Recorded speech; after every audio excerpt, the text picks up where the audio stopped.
The course objectives for this course were set like basically modeling and simulation of aerospace and naval vehicles using different modeling techniques or systems like state space, transfer functions, differential equations. There was a heavy use of Matlab Simulink. Like this class was more than a class, it was a workshop. So student worked really hard in this class, like really hard. There were 2 help sessions, 3 hours each, 6 hours help sessions a week, and they were spending, I think, 10-15 hours every week just for the assignment. So it was kind of a workshop where you get your hands dirty and actually model and simulate these different aerospace and vehicle systems. So as you can see, that's why the homework was weighted 70% of the grade. So these guys worked really hard there. And today we are here for final project presentation. So some background, like it was a kind of a work, as I said, it was a workshop, a case study approach. We basically modeled and simulated these 5 different systems, starting with a simple pendulum going and the more focus was on the UAV, where we actually went really where rigorous modeling was done for UAV, and we actually designed an autopilot for UAV, and so these guys will be showing you that. But as I said, it was a hands-on. You have to actually put systems in. You have to write software and actually design autopilot and show your simulations and animations working. So that was the goal. So throughout the semester, we have been covering these 5 different cases. So today's presentation, there are around 20 teams. I think 19 of them will be presenting. You will be given 5 minutes each team. And after that, I'll be giving a 1-minute warning to each team. And there will be, I think, 1 or a minute and a half for question answers. Maybe there might be 2 or 3 questions from the judges. And while a team is answering question, we'll switch to another team. So if students can share their screens, or they can let me know if I have all the presentations, so I can share screen as well. So there are kind of 4 different projects. We have modeling and simulation of Sailboat. We have 9 teams in that. Modeling simulation of COVID-19 pandemic. We have 5 teams there. They will go first, and then landing of UAV on a ship and docking to space station. So, and the schedule was already given, so I will be, so there are 3 awards. We will be giving first place will be $200. Second place, $100. Third place, $50. Just for fun. It's not a big amount, but okay. So we thank all the judges from Navy, from Dahlgren and Crane for taking out the time and willing to judge this and provide feedback to us. So I really thank every one of you taking out time and coming here. And this they will be using, thanks to Michael for sending this out. I could not come with any better criteria to judge. So this will be the criteria all of the judges will be using to provide feedback and evaluate all the project presentations. So thank you, Michael. For judges, as I just want to remind them that it was not a senior design or a capstone project where students work on full semester. This was like a final project, which is a replacement for final exam. So they might have spent 2 to 3 weeks on this project, and they are also taking other 5 classes in parallel on this class. So just a background that it should not be equated equal to a senior design or a capstone project. So having said that, I think we'll start with the first team. I'll stop sharing my screen. And so the first stream in the schedule is modeling and so judges. I think you have all the. You can use the link or the PDF sheet that we gave to you. So if the link doesn't work, you can use the PDF sheet. So the first team is modeling and simulation and control of COVID-19, and team members are Shane, Brian, and Adam. So you guys want to share your screen and go from there? Yeah. Let's see if we can. Yeah, can you guys hear us all right? Can you hear us? Yeah, I can hear. Okay. Awesome.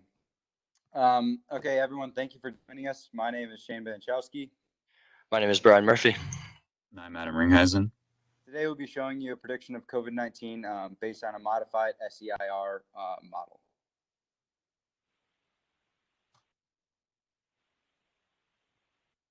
COVID-19 is a highly infectious disease that has already infected 2.9 million people across the world and killed over 200,000.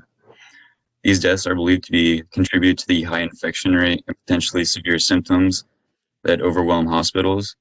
We believe it would be helpful to be able to predict the future hospitalizations to help hospitals prepare and lower the deaths. So this model aims to use historical data to predict hospitalization in 30 days. So yeah, this is the contents of our presentation. Following this, we'll have the background work, contributions, the problem formulation and modeling, simulation setup, results, discussion, and conclusions. And then this is our contribution slide, basically just a breakdown of how our work was distributed. This is our related work. So we broke up the different types of COVID-19 models into three types: case projection and capacity planning for specific hospitals to enter their data and project any hospitalization data. There's type 2, community vulnerability maps for specific communities and the densities per county. And then the case mapping and projection tools, which is where we believe our model falls under. Specifically, it's very similar to the hospital overload projections with the link provided underneath there. Our model used 6 states to model all the categories of COVID-19. There were susceptible, infected, asymptomatic, infected, symptomatic, hospitalized, recovered, and dead. Some models just use 4 as susceptible, exposed, infected, and recovered, but we believe that these fit more accurately to COVID-19. This model excludes the natural viral immunity due to a lack of data that was available on that topic. And the state relations are listed with the rates as infectivity rate, asymptomatic to symptomatic, hospitalization, recovery, and death rate. The last option was our social distancing option. We used a simple calculation with that. That was total population minus the total population times the state rating. And that state rating we found online compared to a national baseline of what each state's percentage was related. This is just a visual representation of each of the states and how they're related with all of the rates. The historic and initial data was collected and analyzed using Microsoft Excel and was also used to calculate all of the rates. The model was implemented and executed in Matlab, and the Matlab mapping toolbox was used for some data visualization. Yeah, these are our 30-day results for the Eastern time zone. On the left, we have the percentage of population, and on the x-axis, we have the days that the simulation ran. On the left, we have no social distancing. On the right, there is social distancing implemented. And the green line is our hospitalizations, and you can see a spike in there at about the 7-day area. And yeah, you can see the differences in between the two with the values. And then this is a map of the US and the hospitalization percentage per state. On the left, again, no social distancing. On the right, social distancing. And this map it updates automatically with the model. So whatever amount of days you want to run, it updates. And with the dark blue being more hospitalizations, the white being lower.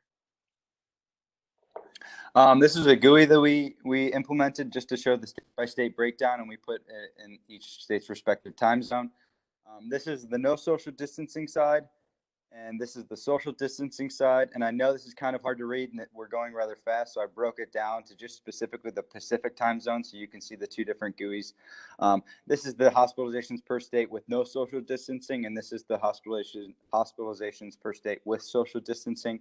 And the model and the GUI. And 1 minute, Ravi. This is 1 minute one. The model and GUI and everything will change respectively with time and the inputs that you put. Over 30 days, both social distancing and no social distancing showed similar patterns. Social distancing had a maximum of 170,000 across the United States at day 6, and then decreased to 7,600 by day 30. Without social distancing, the maximum was 172,000 at day 6, and decreased to 10,000 by day 30. When social distancing was implemented, the total number of infections and deaths decreased in all regions by 9.7% and 4.4% respectively. We believe that this difference would be larger if more states had more stringent social distancing measures. And yeah, some of our limitations are that all of our rates are steady and they don't change over time, and we do not include age, gender, or health factors into our calculations. As Brian mentioned, some improvements to our model would be able to make our infection rate or our beta change with time. That would be, we found an equation that would be R naught times recovery rate. That would improve all of our data for hospitalizations and infections. And the last one, we made an assumption that population equals density. In other words, the greatest population had the highest density and the highest infection rate. We varied infection rate from 0.3 to 0.2 based on population and density. So in other words, the highest population had the highest infection rate and the lowest population had the lowest infection rate, but they were fixed rates, not changing with time. The last conclusion that we made was if the data we have today were to be constant, in other words, the data that we retrieved around April 24th were to be constant, our data shows how many hospitalizations each state would have over time. Thank you for that. Thank you for listening, and we appreciate it. So I'll ask the judges to ask a couple of questions, and then maybe team number 2 can share their slides as team 1 answer the questions. Prashant, I have a quick question. Very good presentation, guys. I know that you collected the data on April 24th. Is that right? I believe it's actually April 23rd. 23rd. So I know you guys probably haven't done it, but maybe after this, could you see how your predictions tally up with what's going on actually? That'll be interesting to see. Yeah, We so definitely could do that. We in the first slide with related, or one of the slides with related work, there was the last the highlighted part about it was one of there was a highlighted related work slide that had a model that was very similar, almost exactly what we were shooting for. The only change in our model to their model was they changed infection rate with time, which gave them more accurate data, which is what we were trying to do with our R naught and gamma based on the time or day input. We were not able to do that, so we kept our rates fixed for now.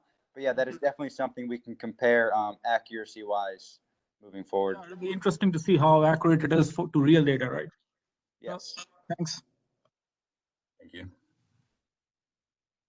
Question before these guys' second team starts.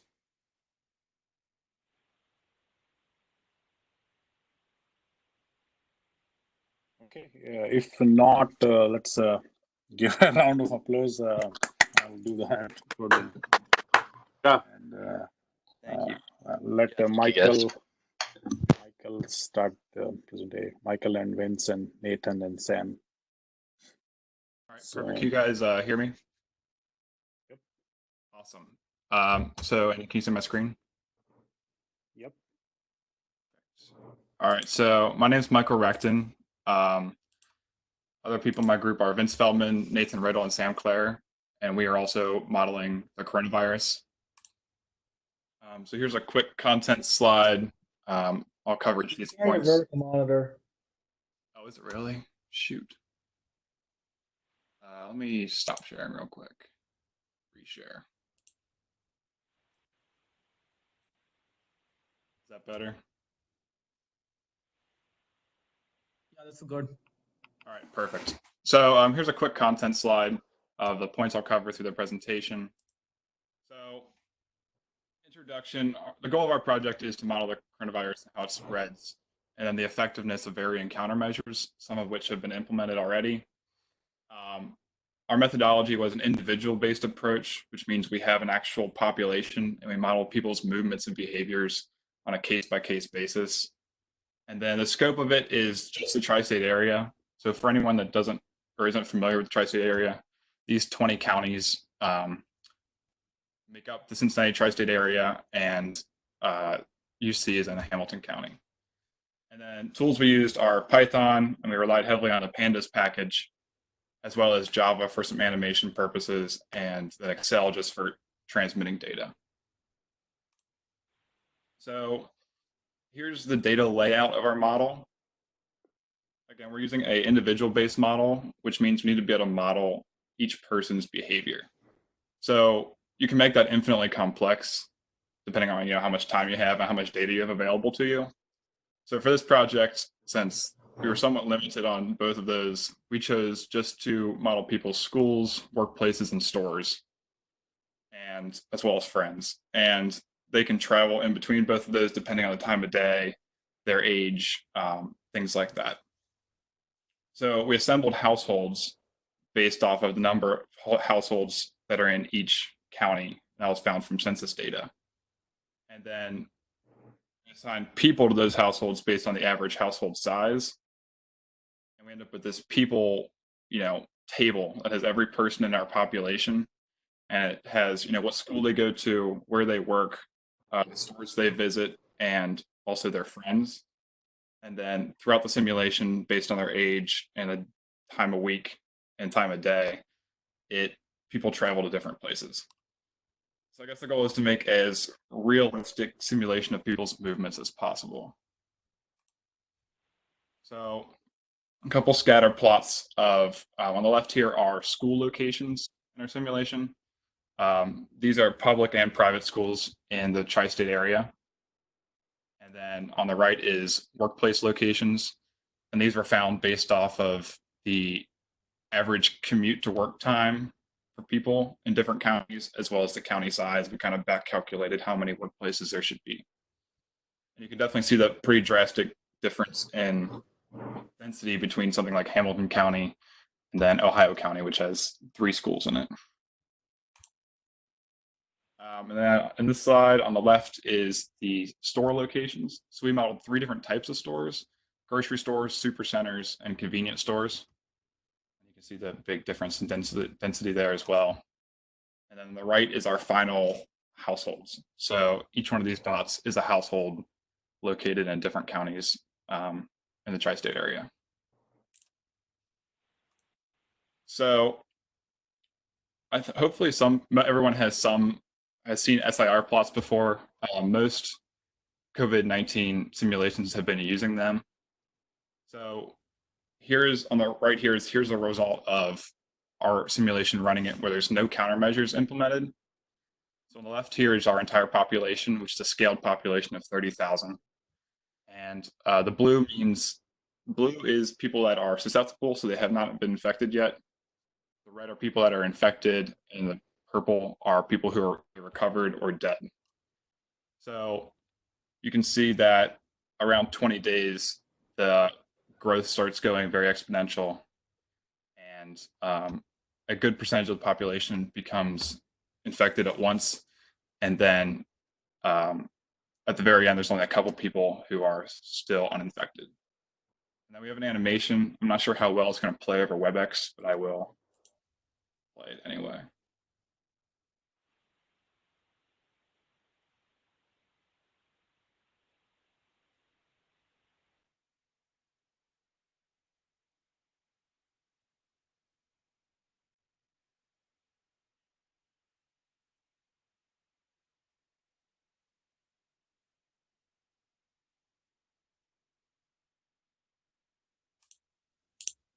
All right, so next we simulated some countermeasures.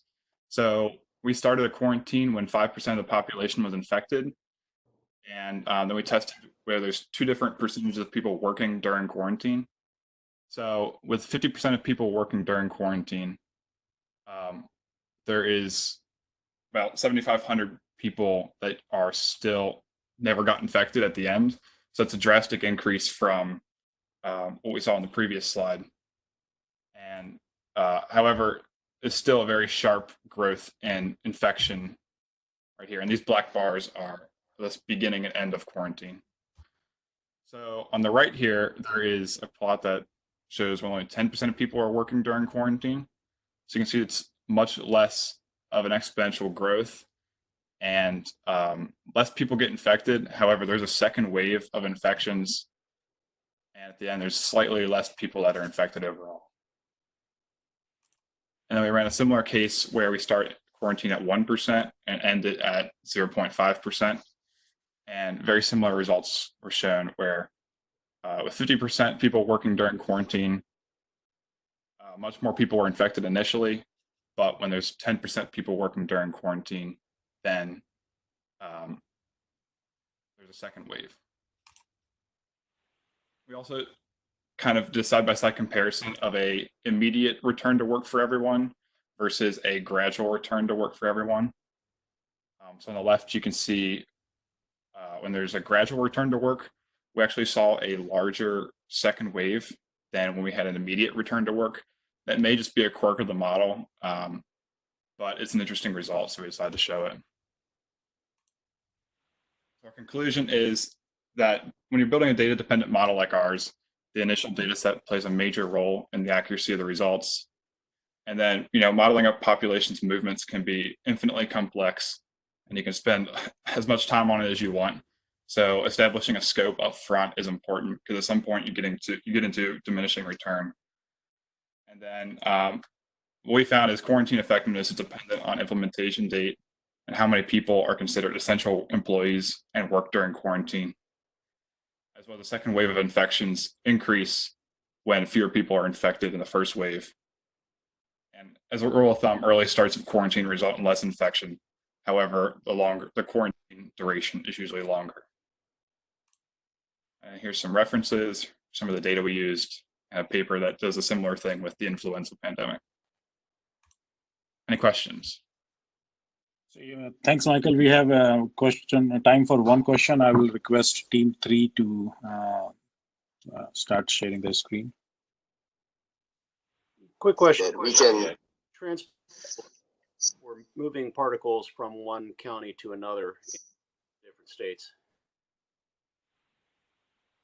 Sorry, can you repeat your question?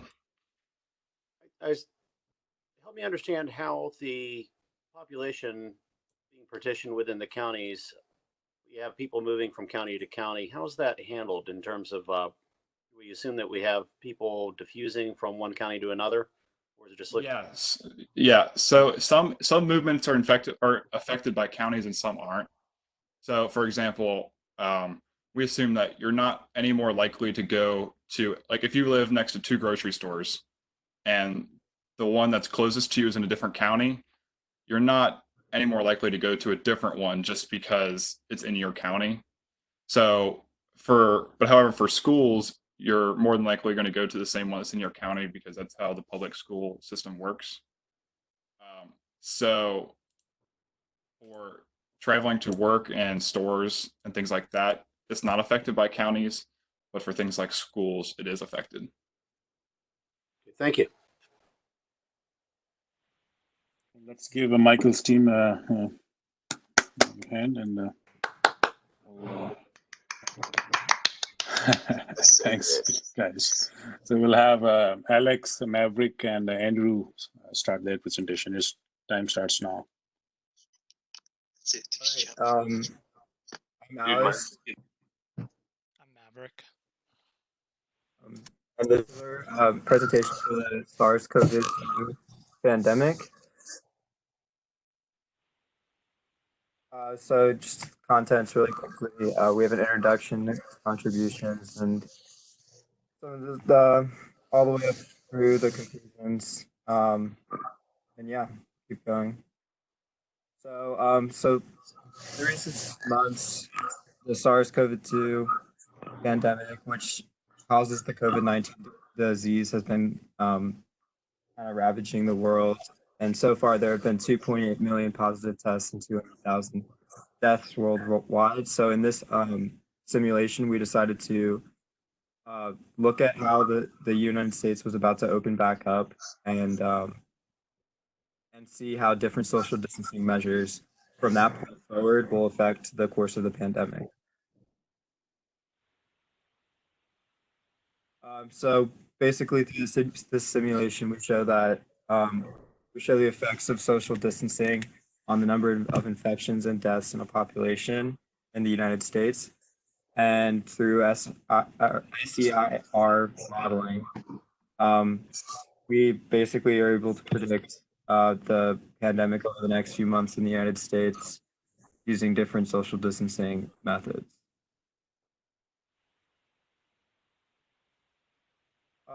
So he's just going from the different sources that we read to get some of the data. Basically, just yeah, like some of the, like for example, the Zhang down on the third bullet point estimated the reproductive number, or the R naught for the virus, is between 2.06 and 2.52, and I believe we averaged those numbers to for our R naught value during this simulation.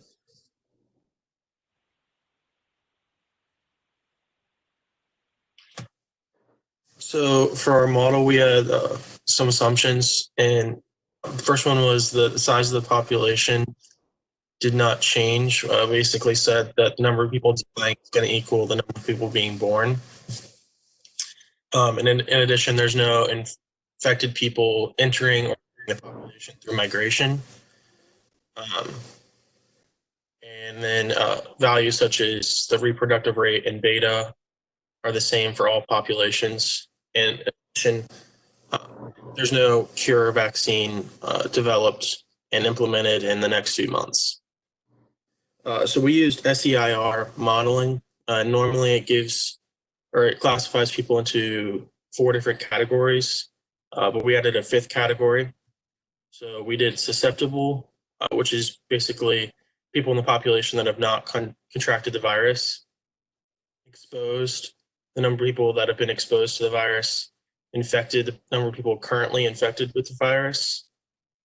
Recovered, people that have had the virus and then have recovered.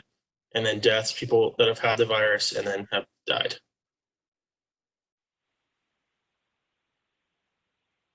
So we had all those variables, S being susceptible, E exposed, I infectious, R recovered, D deaths. So in order to account for social distancing, we added a row value. And this row value was on a scale of 0 to 1.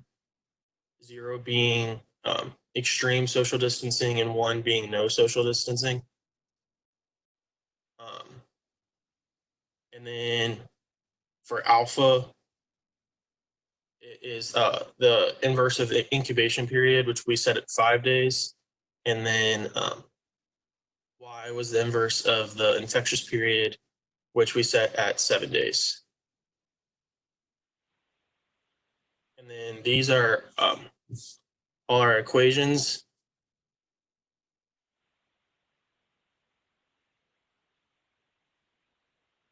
So for our simulation, we developed it in Matlab and Simulink. Our Simulink model was relatively simple. We just had a S function that led into a plot function.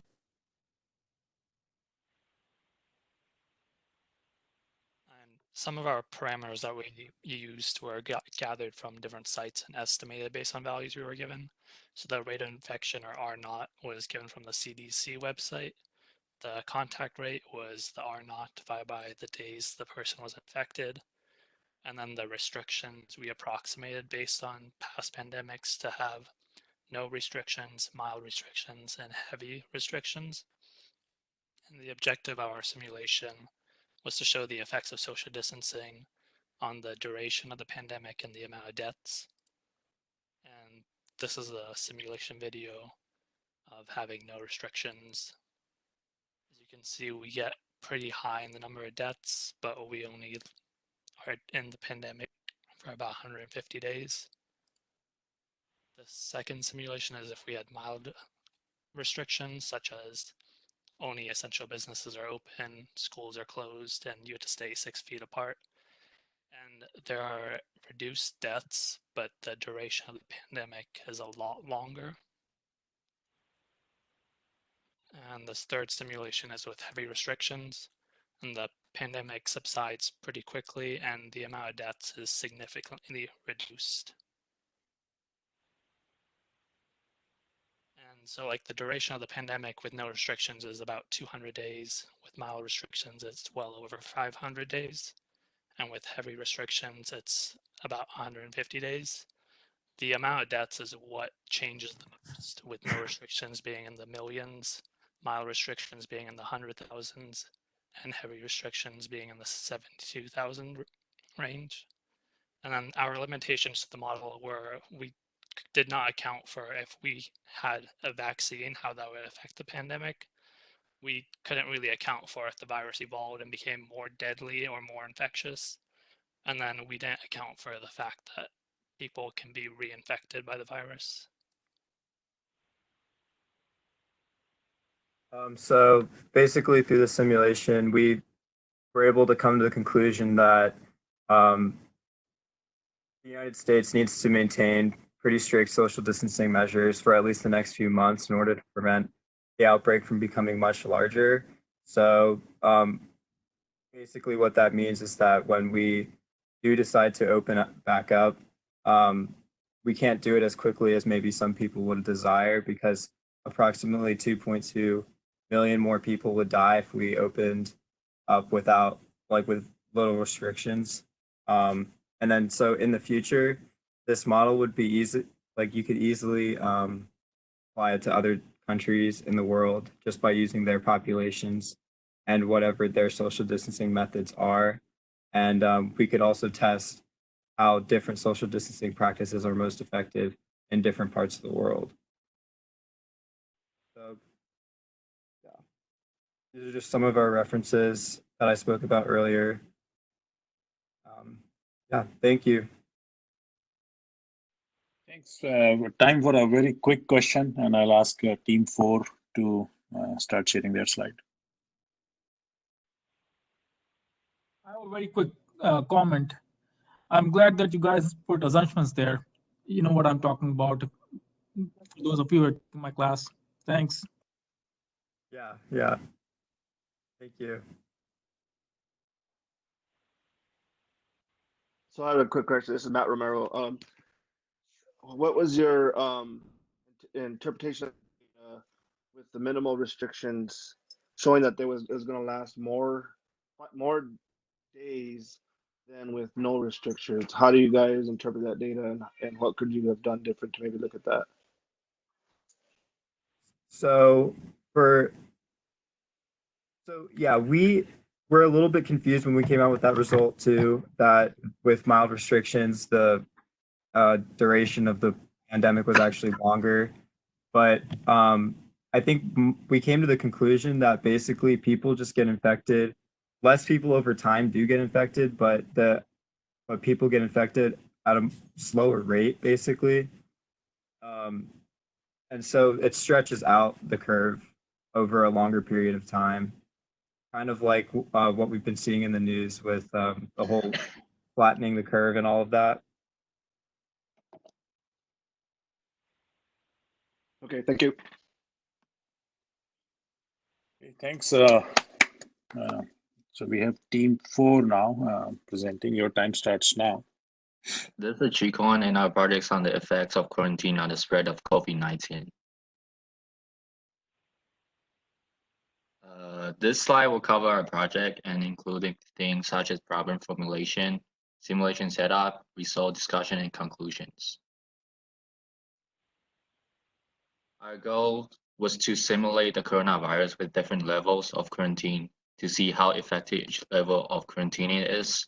We also wanted to create an easy to digest representation of the spread of COVID-19 and ultimately better prepare for future epidemics. So I'm sure everyone has seen some projection or simulation of the spread of the virus. Perhaps you've even seen an example of what different levels of quarantine would do, but most of these are presented in graph form like the example on the right. Even the CDC's graph misses out on key information. For example, it says that New York has over 10,000 cases when in reality they have over 250,000. These types of maps either need a ton of different colors or a wide range on their scale. There are no easy to read maps or visuals showing the spread in the country. So we wanted to model the effects of different levels of quarantine with an emphasis on plotting the data on a map that was easy to read and understand instead of throwing a lot of charts around. This is Justin. We did a SEQIR model specifically to simulate the effects of quarantine. That was our main focus, to show the differences between no quarantine and then different levels of quarantine. These are our differential equations that we used and the constants on the right, which we found from data. And then the code that we used. So each state got its own variable at different data for each variable. And then on the right were the differential equations put into code, and that was where all the graphs and the map that we made was calculated. And then next we can see these are this is the data graphed out, 3 different levels of quarantine. So as you can see, at each level, when you up the amount of quarantine, the curve gets flatter and moves farther down the line, which is expected. And then coming up, we'll see how they play out on the maps. So this is Jacob, and so this was the main focus of our project, is making this model. And what you'll want to focus on is how small the number of infected stays in all of these states, and how large the number of recovered becomes by the end of the simulation, which ends around July 11th. Our span was 90 days from the start of the virus, or from the start of when we were able to get data, being April 13th. And so then we have at 0%, just focus on how large the infected get, and it just kind of explodes, as you see. And the number of recovered ultimately decreases greatly, as you'll see near the end of the simulation. And so I just think those explosions of red really highlight the need to account for our hospital's capacity. Like that would just be catastrophic at 0% quarantine. And so what we liked about this is that, to us, our results seem to make sense. As less people are quarantining, there really is just a direct correlation to how many people are sick at one time. The limitations, obviously, is we had to make a quarantine assumption, which was that everyone who was quarantining was recovering. We couldn't account for outliers such as protests. We couldn't account for travel just between so many states. The hospital capacity, we couldn't really put in, so we had to make assumptions based on that. We had limited data, and we had to do percentage of population since New York and California circles were getting so large. The modeling takes quarantining into account, which was the main purpose of our simulation. So we've proven that quarantining is an effective measure against diseases. Some improvements we would make is interaction between states and countries. A more realistic quarantine, not everyone would recover, and we would account for hospital capacity. Thank you. Awesome. Let's give them a big hand, and time for a couple of questions. While Tyler, you can put up your screen.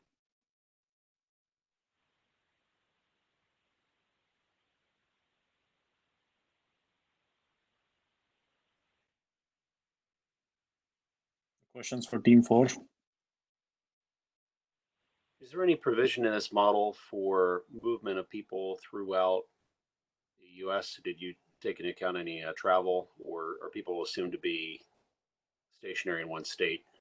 No, yeah. So we had to make the assumption of that was in our limitations, but it was just that we were making the assumption of no travel because there was just a lot of variables, especially for some states like Ohio being in contact with many states at once. Okay. Have you looked at the data coming out in recent days to see how well you're tracking?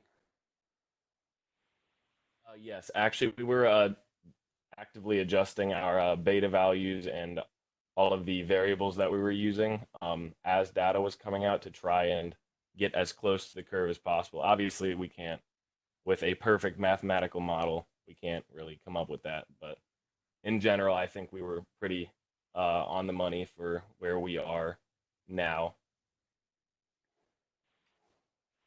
Excellent.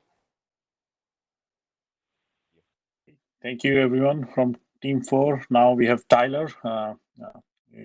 Your time starts now. Okay, hello, can you hear me? Yep.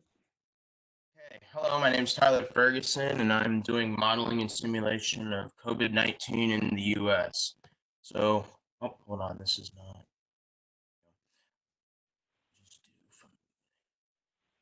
Okay, so here's just a quick contents page of all the topics I'll be covering throughout this presentation.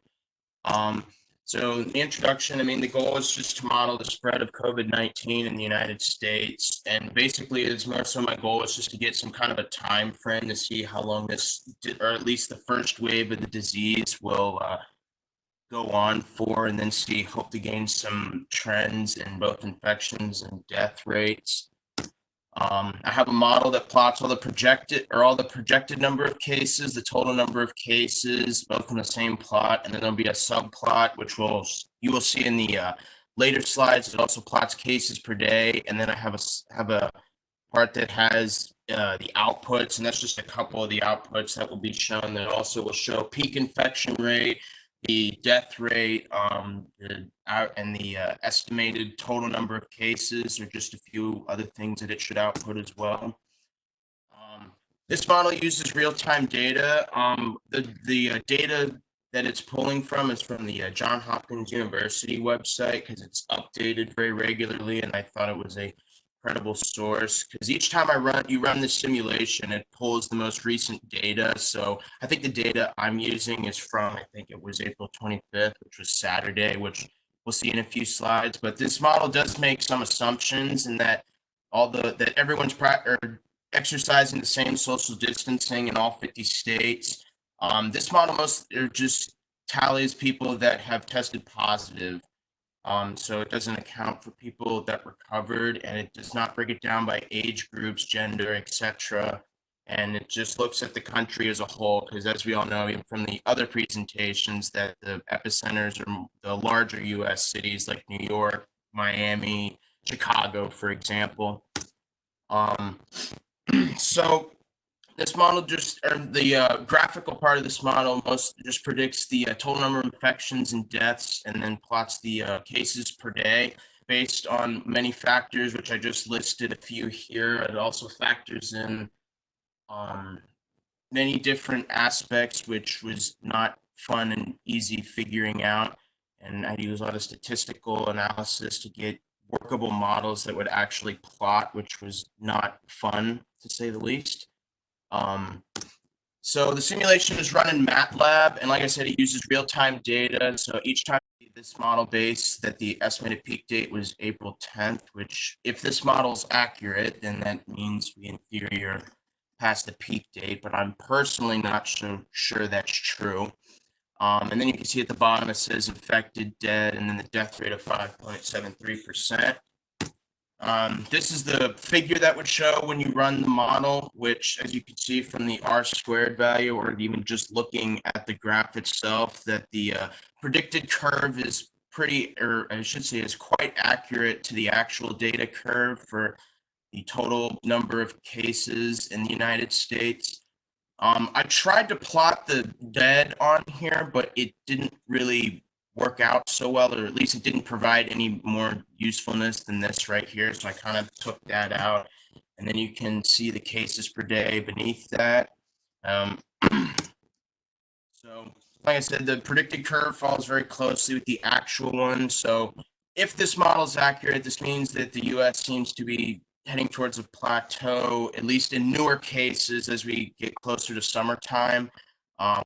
That plot only went to about, I'd say, mid-May. I wanted it to go deeper into the summer, but it just didn't really provide much useful information taking it out that far, as it just was kind of a flat curve at that point. And like I said, this model only shows the country as a whole, so this is something I expect, federal officials or CDC officials to use to give guidelines to state governments. I wouldn't really expect states to use this per se. And like I said, this model would definitely be more useful if it had more details, but I tried to incorporate more details, and it just was, it was getting complicated to the point that I was getting lost, so I needed to simplify it down some. So like I said, this is more of a federal guideline type deal versus a more regional or state breakdown. And like I said, it doesn't incorporate epicenters like cities, like some of the cities I've noted in the third bullet point. But this does show that the social distancing effects do have some effect on how quickly and effectively the virus spreads.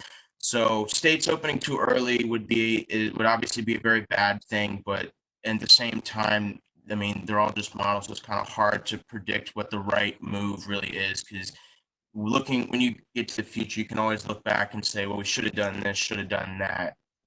And here are my references, and that's all I have. Any questions? Thanks, Tyler. You were very good with time. So time for a couple of questions. And while the space docking team puts their slide. Good presentation, thanks. Quick question, could you talk about the model by itself? What were you solving and whatnot? There was a lot. I mean, there was a lot of equations, so I kind of just briefly drifted over that, just because, I mean, it was kind of complicated because there was a lot of exponential functions that had decay over time, and finding the right, I guess you could call it X parameter to have an effective, or I should say what's the word I'm looking for? The proper trend. I can't think of the right word, but So let me summarize. Maybe that will help. So you had some kind of an equation, and you were trying to fit parameters to it to see if it follows the trends. Is that? Yes. Yeah. Okay. Yeah. Got it. Thanks. And how did you come up with that equation? How did you decide the equation? I based it off of the previous data, or I should say historic, or the observed data, which for the most part, until it reached the later times of the year, was an exponential type function. So I used an exponential kind of as a baseline for the different factors. Okay, thanks.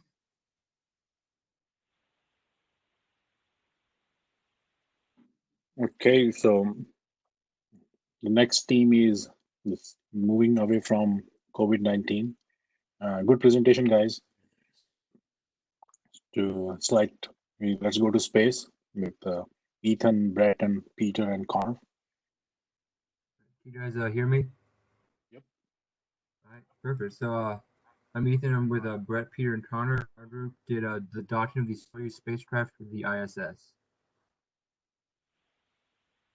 Quick content overview. And the goal of this project was to basically model the docking of the ISS and the Soyuz spacecraft to represent a real-world scenario. We did this first by trying to align the capsule with the space station, and then narrow it down to the actual docking port itself, and then dock the capsule with minimal impact. This is an application of our class knowledge with a bit more of a stretch, because we hadn't done anything yet in space. We mostly focused on air and water. Okay, so the contributions, we broke this project into 4 parts. The PID controller moved our vehicle to a desired location and position. The thruster forces and moments defined a set of equations given specific commands.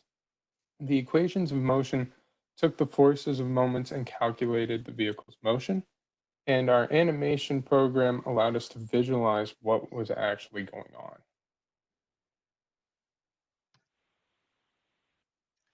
So for our related work, other groups have done fuzzy PID controllers and LQR controllers to do similar projects. Our work shows we can do a very simple PID controller and pair that with lots of neat types of animation. For our modeling, we made some assumptions.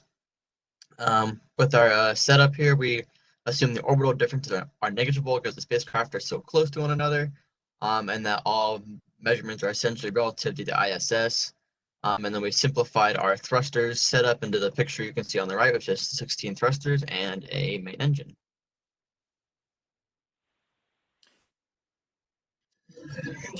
So there's a rotational controller and a lateral controller. They both work in a similar fashion. The commanded position and the current position are combined to create an error. The error gets fed into the controller. The error creates a commanded speed, and the commanded speed gets fed into a PID controller to create thruster commands.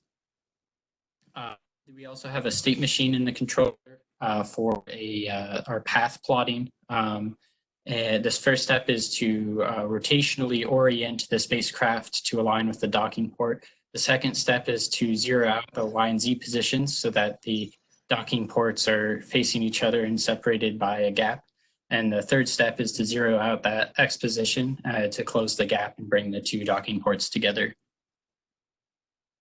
So here's the Simulink block that we use to do this. We have our commands on the left that go into the controller block, which then go into the thruster block, and those all get into the dynamics block, and then all those different outputs go into our animation block on the far right. So these are screenshots of what the animation looks like. On the left is a monitor plot of what the crew and what ground control would see from a front-facing camera on the Soyuz. And on the left is an exterior 3D plot that would show the Soyuz actually going in and docking with the ISS. Unfortunately, the system is so complex, and we don't have enough computing power to actually have a video of the animation working. So our video on the next page is just of the state machine here, and so we can actually show each stage it goes through. As you can see in the middle there, those middle two bars, the first step it's doing is orienting the spacecraft so it faces the proper way. So it's adjusting the angles so it begins to face it. Once that is properly zeroed along the command line, you can see on the top of the top line, you can see the Y and Z drafts are now going to try to zero out to get lined up with the docking port. And once those are lined up, you now see the X position starting to zero out as it grows closer to the ISS.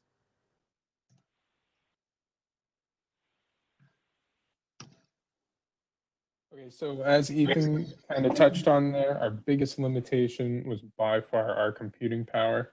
With more computing power, we would have been able to show exactly what was going on. Another limitation was tuning the gains with our given time constraint. That was a bit of an issue. And finally, our monitor plot can't roll with the spacecraft as the spacecraft does. So in conclusion, the simulation is currently in a working state. We are able to dock the craft with the space station, despite the overshooting nature of the controller. If we had more time in the future, we could accurately tune the gains to minimize overshooting. And we could also add in some more complex starting conditions, such as a high initial velocity vector that we have to cancel out using the spacecraft's main thruster.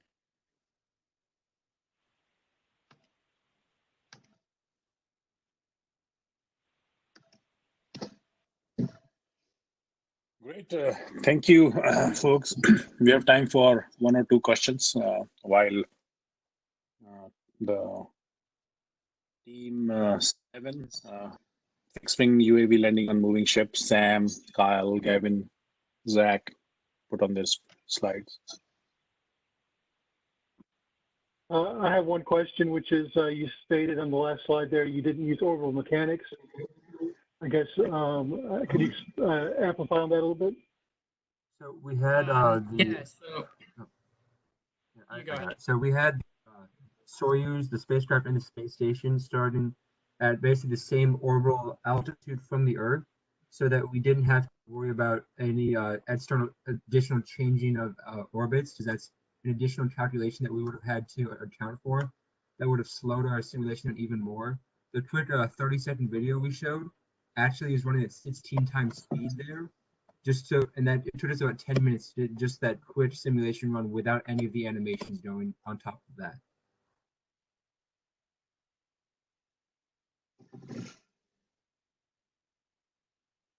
Any more questions for space docking team? Have you looked at any sensitivity analysis for your gains and also any nonlinearities that could exist with your thrusters? For example, different amounts of thrust per unit. Time to do that. It took us a lot of time just to get gains to where they are now. With as slow as the simulation was running, it took a long time to just check and make sure it was working properly first. That given more time, that is something that we could have done, but we finished this so close to the deadline that we had to go without doing something like that. Thanks, everyone. So now we'll move to the next team, Team 7, landing a fixed-wing UAV. Go ahead, guys. Your time starts now. Okay, hello. Thank you guys for joining us. We are going to be the first presentation here on landing a fixed-wing UAV onto a moving ship. My teammates Samuel, Bennett, Gavin Burt, and Zach and I worked really hard on this. My name is Kyle Fishleigh, and I'm going to be walking you guys through that today. So this is just kind of like a timeline of what I'm going to be going over today.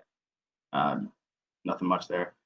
So what is the purpose of our project? Our project is to alter the previous autopilot and dynamics functions to create a working simulation that represented a UAV landing on a moving ship. So essentially we had past projects where we had an autopilot UAV, and we combined that with a moving ship to properly simulate a UAV landing onto the ship. So our goal was to write a code that always directed our UAV towards the ship and brought it down to the top deck. And this is a real world situation that has a lot of practical use. So you could have the UAVs on recon missions that are coming back from trips at sea or something like that. So this has a lot of practical use in the real world as well. So we can demonstrate a simple tracking program that allows the UAV to trail and land onto the moving ship. So we simulated a system of two moving objects, one being the ship and one being the UAV. And from this, we could show an optimized function operating as a transfer function in Simulink. So as I said, some of our related work, we used several previous projects to help us put together the simulation. So like I said, in previous assignments, we had autopilot files, which their main function was to help us fly the aircraft without user input and also help direct it towards the ship. We had draw files that we basically used and manipulated to get the ship and the UAV into the same picture. That makes a nice little visual for everyone. And then the dynamics files of the actual UAV that help define and coordinate the actual physics of the aircraft. And then just some parameter files that include things like the mass of the airplane that we use and the mass of the ship and things of that sort. So this was definitely a new challenge for us. Is simulating multiple things at once, and as well as creating code that allowed for one object to track the other and actually use each other to know where the other is at. So a little bit of our modeling, just going over a couple things that we used heavily here.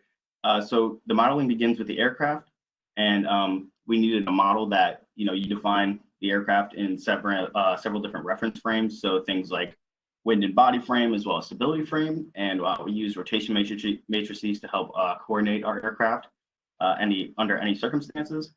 So for our case, we used fixed wind, and in our most simple case, we used virtually no wind. The next step was kind of model the ship and the ship with the UAV.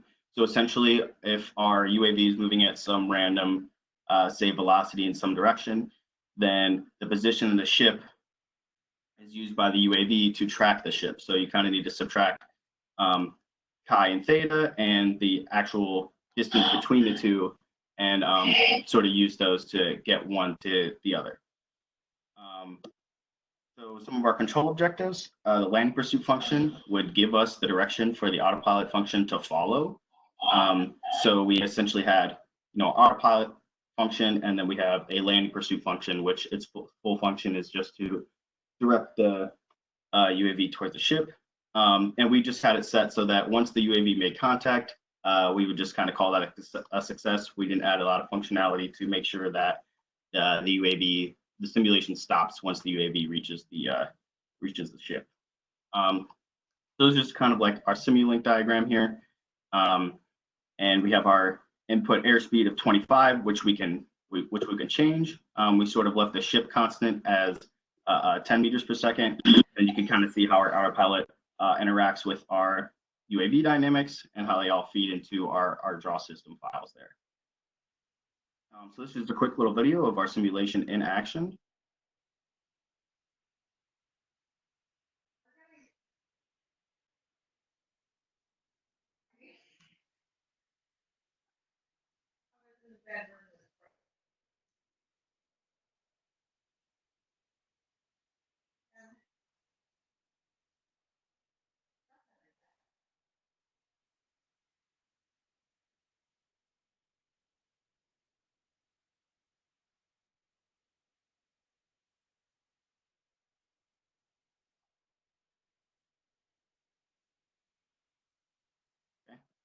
And yes, that was a SR-71 landing on an aircraft carrier.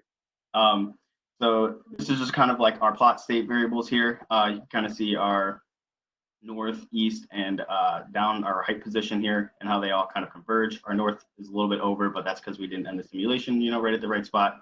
We have a little bit of steady state area with velocity, but for the most part, things converge pretty well, which we were pretty happy to see. So our simulation works pretty much as desired. We're able to put our UAV, above and behind our ship to land, but if we put it in front of the ship or some other position, then it doesn't really work as well. Less than 25 meters per second, the UAV doesn't really work as well. And if you go a little bit higher than 40 meters per second, the UAV can still track it, but it often misses by a little bit. So we had a great time completing this. It was super rewarding to see it work in the end, the way, for the most part, the way we intended. Some improvements: we could end the simulation when the UAV lands, add code to allow the UAV to start, somewhere else instead of just behind the ship, allow for multiple UAVs to land on different areas of the same ship, and we could also add, different movement of the ship to make the simulation more realistic. Thank you, guys. Any questions? Hi, this is Dr. Kuiper. Yeah. Did you use any like a PID controller or something? And what was tracked? Was it just distance to the target, velocity? What variables were controlled, and any what gains you were using? So yeah, I didn't really go over that heavily because we, like I said, we used a lot of previous files to help us. So we used, all the gains we used were from when we just had an autopilot assignment where it was just keeping, the plane in air and reach a certain height. So we figured this was kind of a similar thing. We just needed the plane to reach a certain height, which was the height of the ship. So we used the same gains as that. And the PID controller was from the autopilot assignment. I didn't really have a lot of in-depth equations from that because I figured it would be a lot to go over. Okay, yeah, thank you. Thanks. So we have our next team is modeling and simulation of control of a sailboat. Spencer, Philip, and Cole. All right. Hello, everyone. Can you hear me? Yep. All right. Thank you all for being here. My name is Cole Rudder. I'm Philip Rump. And I'm Spencer Chamberlain. And I'm going to give a bit of an introduction onto how we modeled and simulated a sailboat. So a little bit about what we're going to talk about. I'll talk about the introduction and some of our background work, and then Spencer will jump in to describe the motion model and the adaptation to code and the simulation setup, and then Philip will help us with the results discussion and the conclusions. So a little bit about why we did this is it has a lot of applications. One of those applications is the South Atlantic Race, which is an an ocean race that involves about 3,800 miles of ocean travel. So during this, the wind can be very unpredictable. So it's good to input that wind data into a simulation like this so that you can determine the best course of action in real time. Cruise ships also utilize this tool on a bit of a bigger scale, but it further emphasizes the importance of software like this. So in this project, we wanted to model and simulate a sailboat to different parameters. Some of the background work and sort of where we got some of our ideas kind of ties back to the South Atlantic race. This is the electronic system aboard the sailboat in that scenario, and we got some of our ideas from there, as well as some other previous projects and the 3 degrees of freedom, including surge, sway, and yaw. Okay, here we have the equations used. We got these equations from a reference literature by the name of Modeling Control and State Estimation for an Autonomous Sailboat by John Melwin. If you look in the top left, we have our equations of motions. These equations updated our state space. The equations in the bottom left are our force equations. We have the force from the sail and force from our rudder. And then the bottom right, we have our wind equations that we use to simulate the wind. And the top right, we have our constants and coefficients that we ended up using, and it'll be described later. Next slide. Here we have our code and our adaptation of those equations to our code. On the right, we have our S function, and on the left, we have our initial parameters and coefficients. Go ahead to the next slide.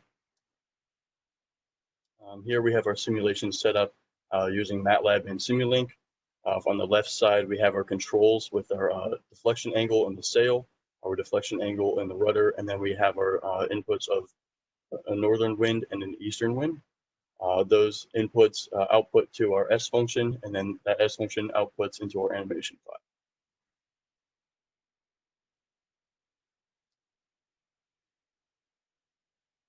Go ahead and share the video real quick.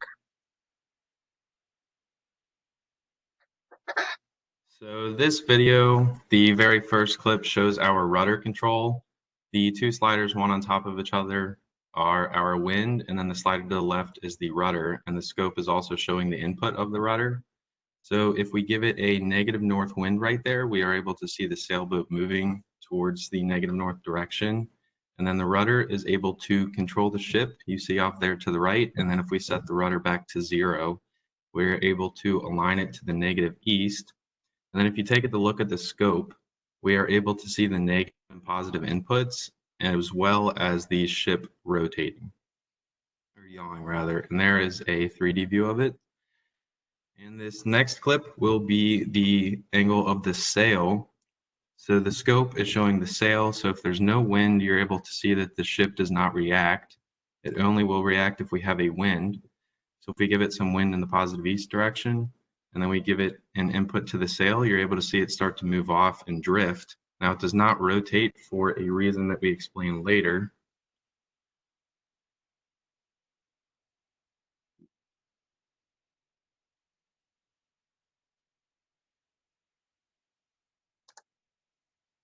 So in the first portion of the video, you were able to see the rudder control, and we were able to draw out a square as we changed the wind directions.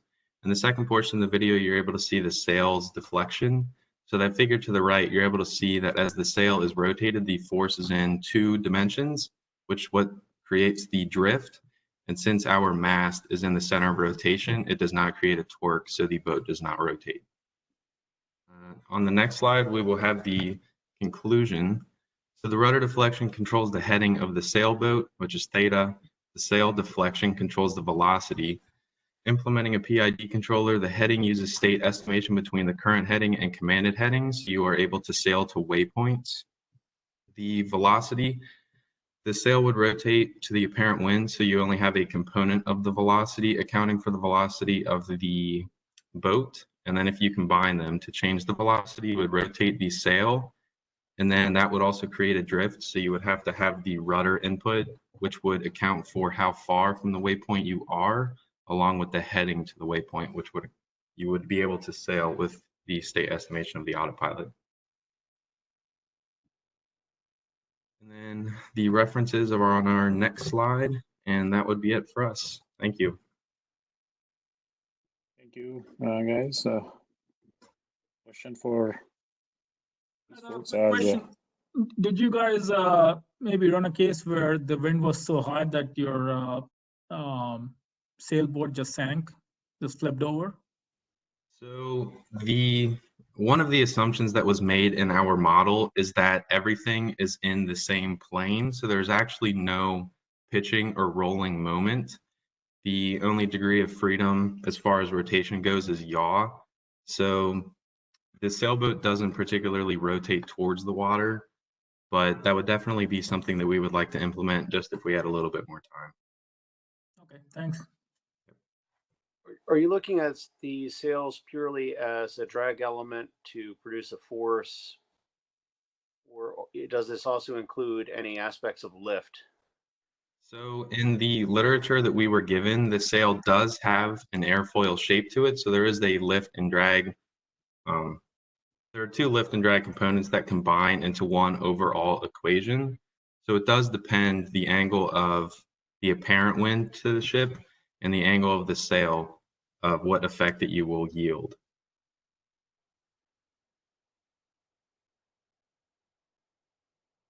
Excellent. Okay, thank you, everyone.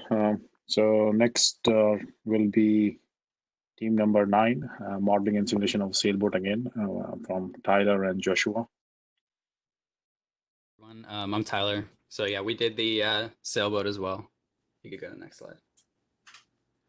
So kind of what we're going to do is we're going to go over a brief introduction, some of the related work and the work that we used, some contributions we made, and then how we modeled the ship itself, as well as the wind, how we set up the simulation, and then some of our results and discussion about that.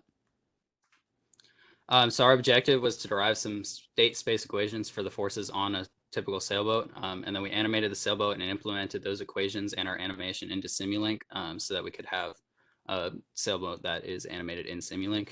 Some of the deliverables that we have for you today are a video of that sailboat where the sailboat is changing its yaw, roll, and pitch, as well as its surge and sway to control the direction that it moves while correcting for deviations caused by the wind.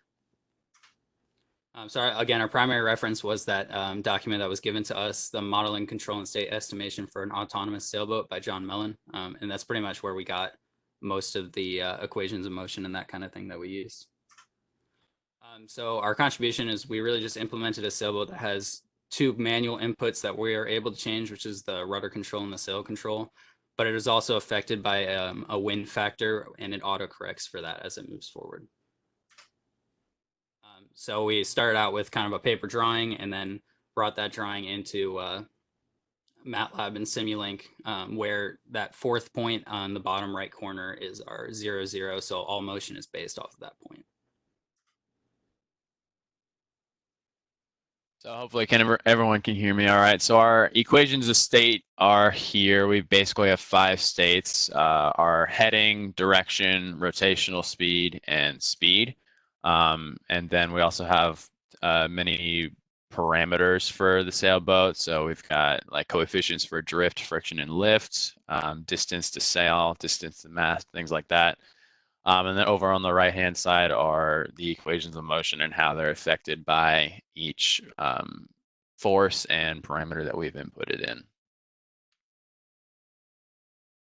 And then this is kind of putting those the parameters and states to paper. Basically, theta is the heading.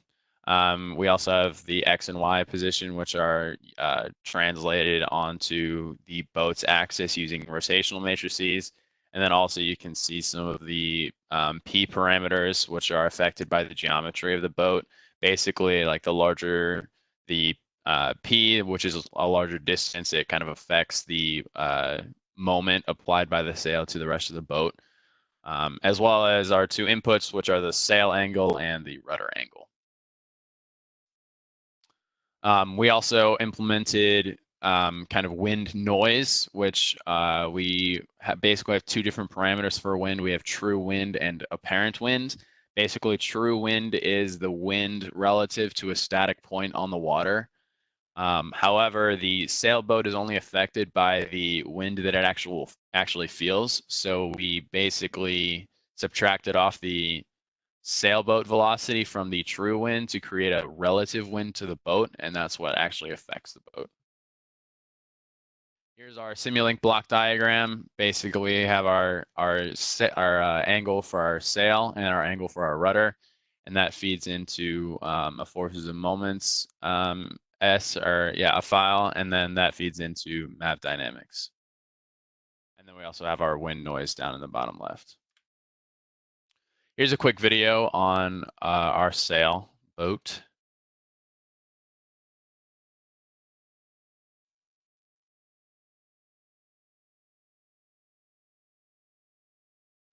So as you can see, the boat sails forward in a slight sway, which you can see. And it also kind of rapidly adjusts for the course angles in the yaw, roll, and pitch. So for our conclusions, basically what we achieved is controlled movement and slight course adjustment. In the future, we could definitely better implement course control with PID controllers. And we can also better implement tacking. Basically, right now, our boat is kind of incapable of heading directly into wind. And so if we were able to kind of figure out how to make it zigzag the way sailboats do when they need to sail directly into wind, that's another thing we can implement as well. Thank you. Thanks, guys. Questions for Josh and everyone? So while the team number 10 can put their slides.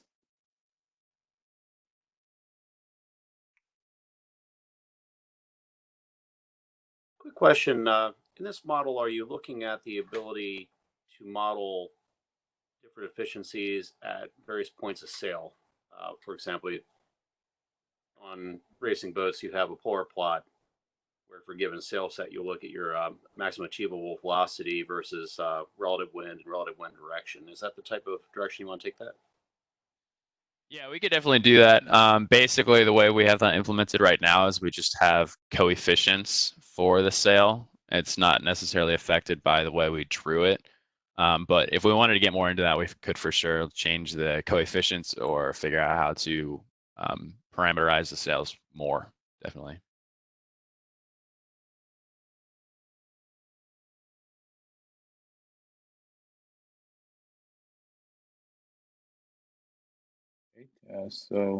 Thanks again, guys. So this is our 10th presentation, and after this presentation, maybe we can take a 5-minute water break. Okay, so guys, your time starts now. All right, thank you. Good morning, everyone. I'm Jake Holzapple. My partners are Josh Ogrzali and Max Kleinhens, and we decided that we were going to do our project on landing a fixed-wing UAV on a ship. There we go. So we'll go through an introduction, contributions, areas of application, problem formulation and modeling, control objectives, simulation setup results, and a conclusion. So introduction, our goal, we wanted to build a model that will simulate landing a fixed-wing UAV on a boat/ship, so landing a UAV on an aircraft carrier. Our objectives, we were to create draw files that had both the UAV and the ship all in one, and then we wanted to model PID controllers for this UAV and run the simulation. We found the importance of this. It's very relative to the aerospace and defense industry, because I mean, not too many civilian airplanes are going to be landing on boats anytime soon. And then contributions, we proved that we could combine draw files in a single script, and then we found that the combined draw files made it much easier to run and have the communication between the two objects in the simulation, and that the working autopilot allows the UAV to fly towards and land on the ship. Areas of application, unmanned aerial vehicles landing on any surface, whether moving or stationary, creation of an autopilot that is reliable for modern UAVs to land on a moving surface. It's useful for different mission sets, Removes the man in the loop for dangerous missions as well. Provides more flexibility for electronic warfare and opens door for military drone usage. Max. All right, so for the modeling, we had the UAV in the air and the ship in the water, and then the UAV is directed by the PID controllers to land on the boat by the autopilot we built. So some assumptions we made, because our model wants us to use an aircraft carrier, we assumed that in relatively calm sea, it wouldn't experience really any rocking or any pitch yaw roll changes, just how big it is relative to the water. So we assumed that we could treat those as negligible. And then we also assume that the UAV knows the position of the boat. It doesn't need to look for it, or there's no inaccuracy with the sensors. And then that little block down there is one of our autopilot functions that we use to dictate the course commanded and height commanded. And then so we had two main tracking problems. We had a lateral and a longitudinal. This is the lateral one, which dictates the motion in the horizontal plane for our ship. And basically, our plane, we had three vectors, the R vector, the P vector, and the Q vector. The P vector describes the position of the plane. The R vector describes the initiation point of the line that we wanted to follow, and the Q vector is a unit vector describing the line we want to follow. So if you look down at that figure there, you'll see EPY. That is the lateral error between where the plane is and the course it should be following. And what we would do is we would change the commanded course for the UAV to minimize that value of EPY so that it would follow along the course heading towards the boat. And then the longitudinal tracking problem is very similar to the lateral, except for in the vertical plane. So I'm not going to go too in depth on this, but we had the same RQ and in this case S, but we did the same thing where we would minimize the error in order to get to follow the line. And then for our simulation setup, we used the MavSim Chapter 6 template, and we implemented our new code inside of the Draw Aircraft file, the Mavdynamics file, and the Autopilot file. And it would, in the Autopilot file, it was overwriting the height commanded and course commanded with our new values. Included 3 videos in the simulation of the results. Same idea, but different initial positions for the UAV. This one, the UAV starts west, above, and behind the boat. I'm going to rotate the video here to show how the UAV is directing the course heading.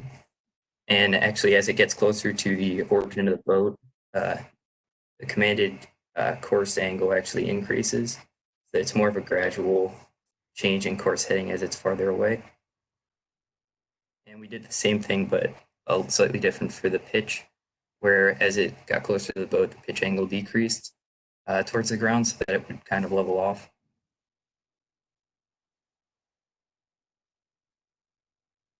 And as you can see on most of the graphs, they're converging. And as we landed on the boat, we stopped the simulation so that it would connect the UAV to the boat.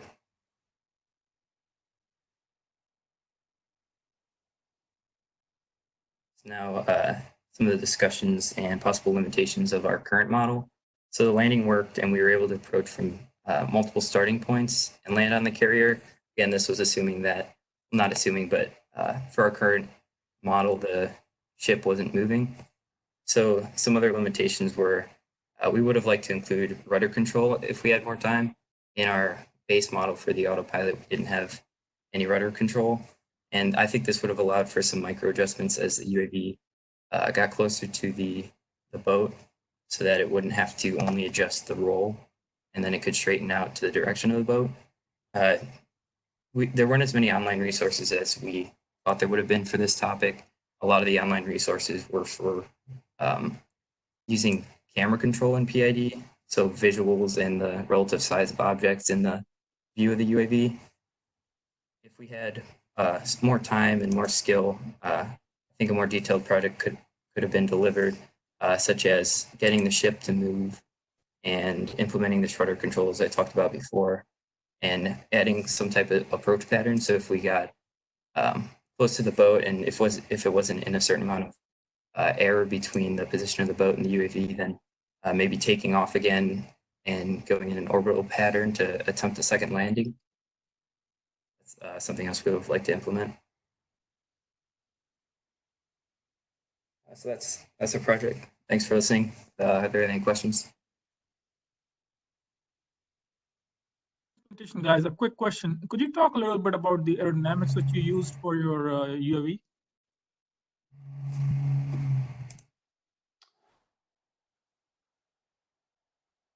Yeah, so, or go ahead, Max, if you want. We just used the model that we put together for the MavSim Chapter 6 template. So we just used, that was just like a sample fixed wing UAV. Okay. Thanks.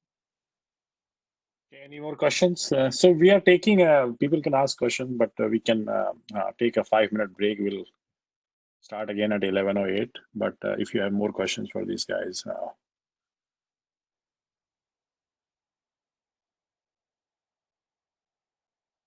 and these guys keep referring to Chapter 6. So that Chapter 6 has a very detailed lift, drag, and so we have a model that we use to model UAV. So pretty. The winds are taken into account pretty significantly in the model. So we are combining a flat plate model when the angle of attack increases more than stall angle. So then we use a flat plate model to estimate lift and drag, and then use a simple airfoil model to estimate lift and drag. Function of angle of attack.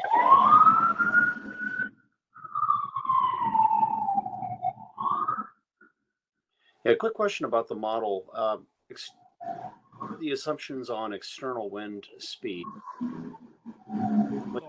So we are not making any assumption, but I think we are going up to around 10. Like the air speed of the UAV is 35 meters per second, so we are going up to 5 meters in north and east, so around let's say 10 to 15% of wind. For small UAVs, the wind is significant, so around 10-15%. We didn't make any assumptions like these guys can increase wind as much as they want in the model, but I think right now they are using up to 5 to 10 meters. And we also had gusts modeled in, so the wind also uses gust models. So random noise generates gusts with steady state and directions of wind. We can share these details because as these guys are not including those details in the presentation because of the 5-minute, and we can share those slides that we have covered if people are more interested for more. Very good job.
I think we can get started with our presentation.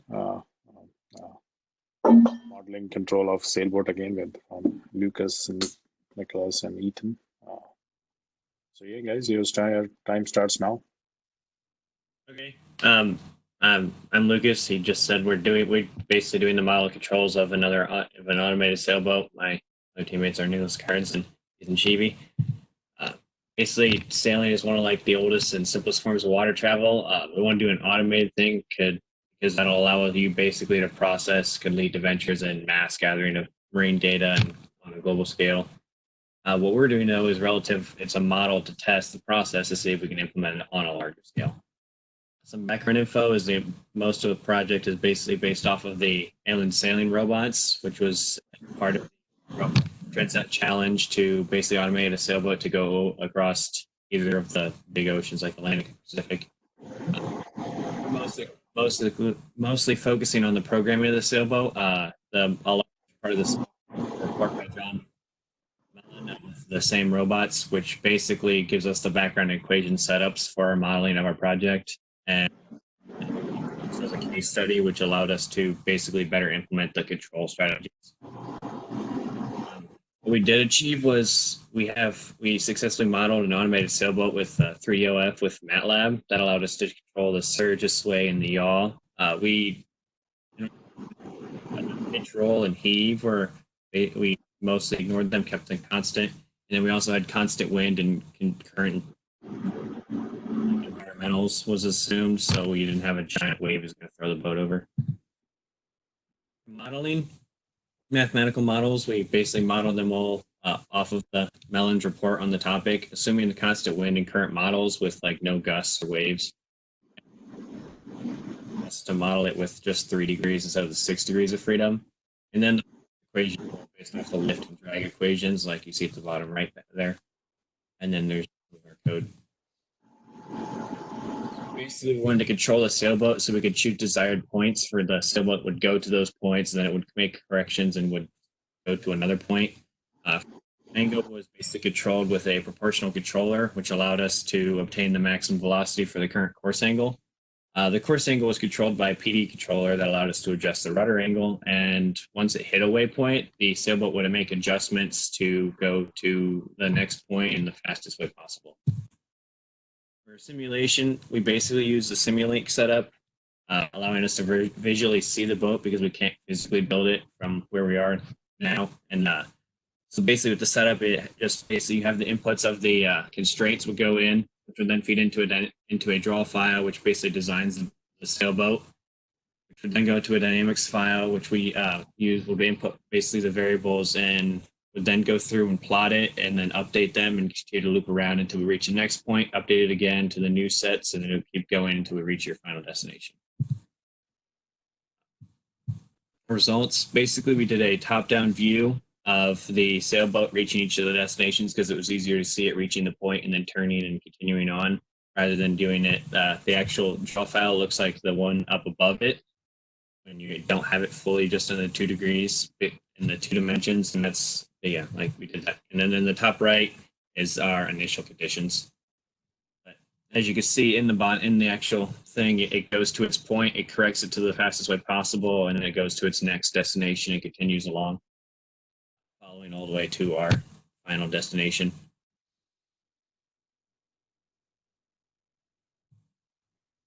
For the results, you have the 2 positions which show as it's going along, it shows basically you're in your north and your east. And like when it's going directly north, the east is going to be in a change of 0. For the yaw angle and the velocity, it's they're dependent on like which way the sailboat is facing. Basically when it's going directly north, it's going to be like the 0. And then the sail angle is relatively the same thing, but it's basically what it needs the angle which the sail is going to be at in order to keep it at that angle on which the actual yaw is at. And then the change in the rudder and sail angles is just it changes when it switches to go to the new destination. The limitations that we have, the biggest one is that it was because we simplified some variables and constraints. So like in a real world problem, you're not going to be able to simplify environmental factors. You're going to have waves, you're going to have storms, and other stuff's going to hit.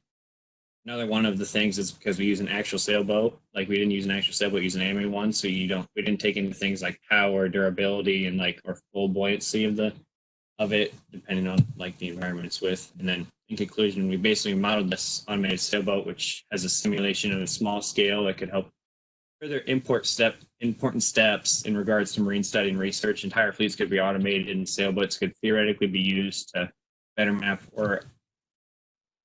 the oceans and help research study patterns and currents and strengthen our Navy defense programs.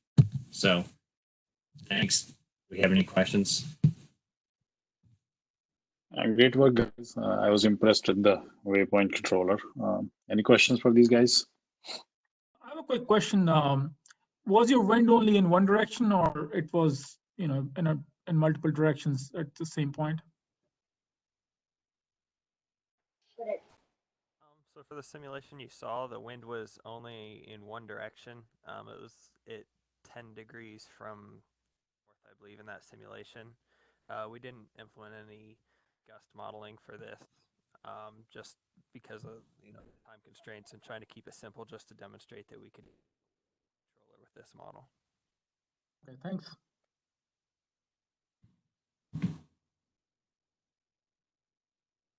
Great. Any more questions for these guys?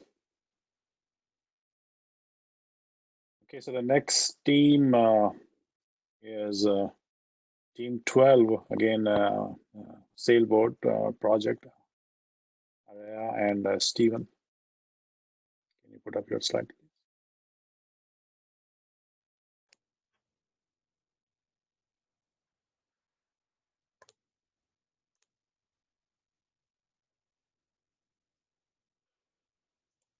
Okay, your time starts now.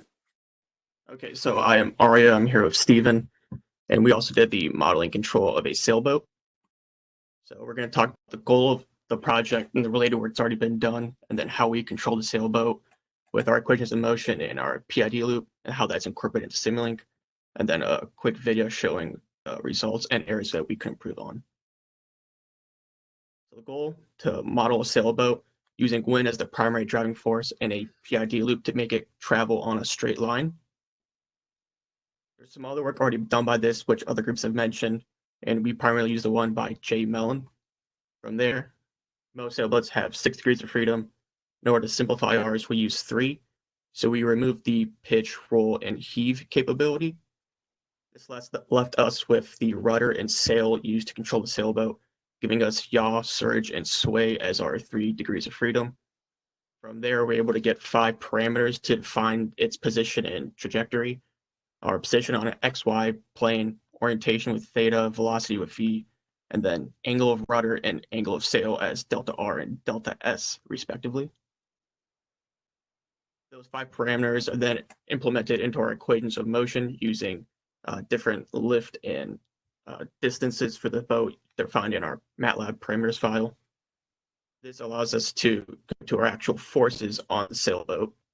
From here, we have our wind and our Cartesian coordinates since we were traveling on an XY plane. But then to get the actual angle of the wind hitting the boat, as well as the velocity, we define it in polar coordinates. And continuing from here, we have our equations of motions based on our sail and our rudder, which are both treated as thin airfoils, both with a lift and drag respectively. And here we can combine the two into forces on the sail and forces on the rudder into one force vector, really. Next slide. And here we talk about our PID control loop. We just used one PID loop used to control the rudder of the sailboat. And so we're looking at the error between the actual course and the projected course of the heading, and changes to the delta of the rudder were made to keep the sailboat on a straight path. And here's our Simulink block diagram. Here we can see our delta S and delta R going into, delta S just continues forward into our forces and our moments, and delta R continues into the PID loop. And that gets fed into our forces, into our dynamics files, and then ultimately to our draw file. And here we have a quick little video of our simulation. And so this is just at a constant wind in one direction, and the rudder changes, and the sailboat moves forward pretty slowly. We have a very small wind magnitude for this simulation. And so quick discussion of our results. The sailboat does move straight forward as intended by the PID controller. However, because of the limitations, there's no plots implemented just because of time restraints. So we weren't able to provide satisfying plots of our simulation. The sailboat can be seen slowing down towards the end of the simulation. This is likely a result of the sail not being ran through any type of controller to account for forces. There's also no gusts or accounting for waves in our simulation. And so conclusion and some areas of improvement that we could do in the future is that we could add a second PID controller, as stated previously, to control the sail of the sailboat. And we'd also like to increase the amount of degrees of freedom to reduce the simplicity of our simulation. And we'd also, after that, like to add a waypoint system for full autopilot capabilities. Any questions? Thank you for listening. Thank you. So while Team 13 puts up their screen, questions for these guys?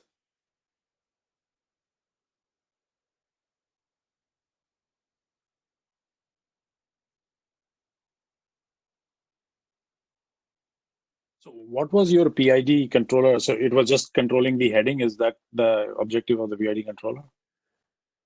Or was that is correct. There was no velocity control, just the heading control. Yes. Any other questions for these guys?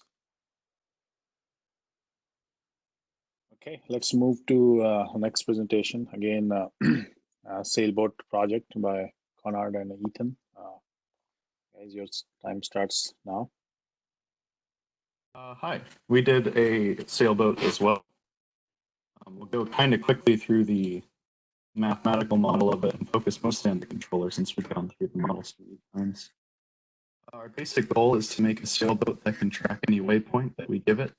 The main application of this would be maybe cargo carrying or like as a rescue vehicle. Our sailboat is able to tack to a waypoint if the waypoint lies along a adverse wind condition. So if the wind is going against the sailboat, it'll go back and forth up to the waypoint.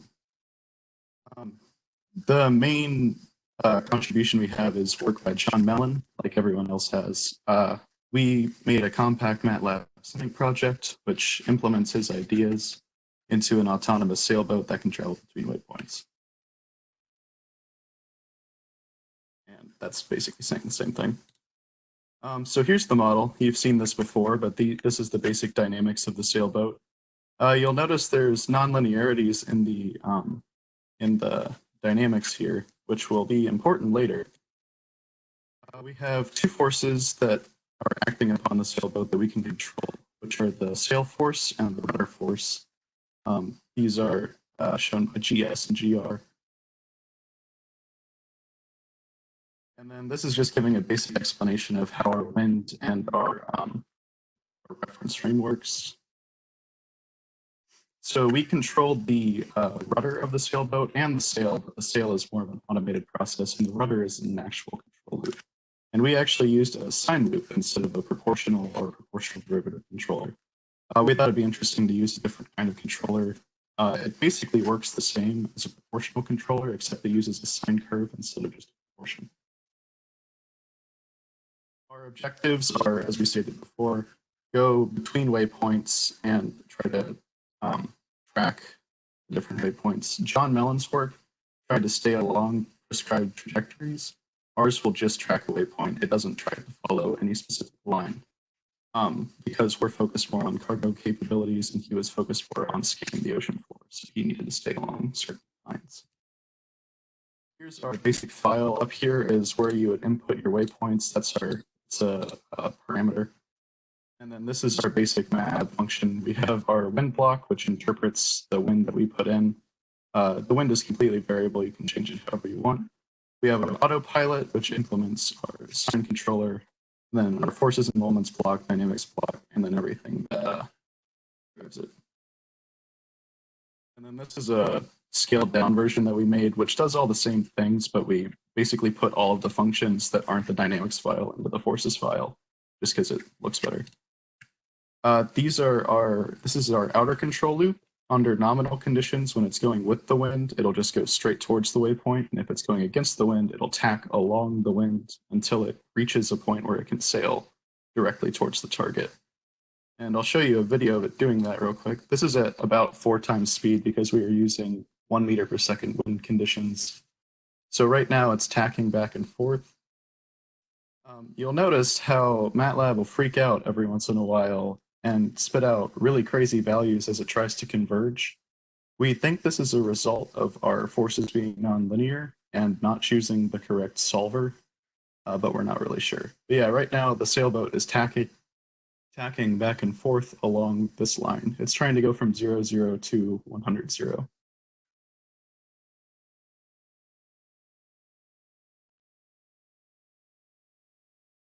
Very slow. This is at 4 times speed, but if we make the wind too fast, then Matlab isn't really able to keep up and will kind of shoot the sailboat all over the place.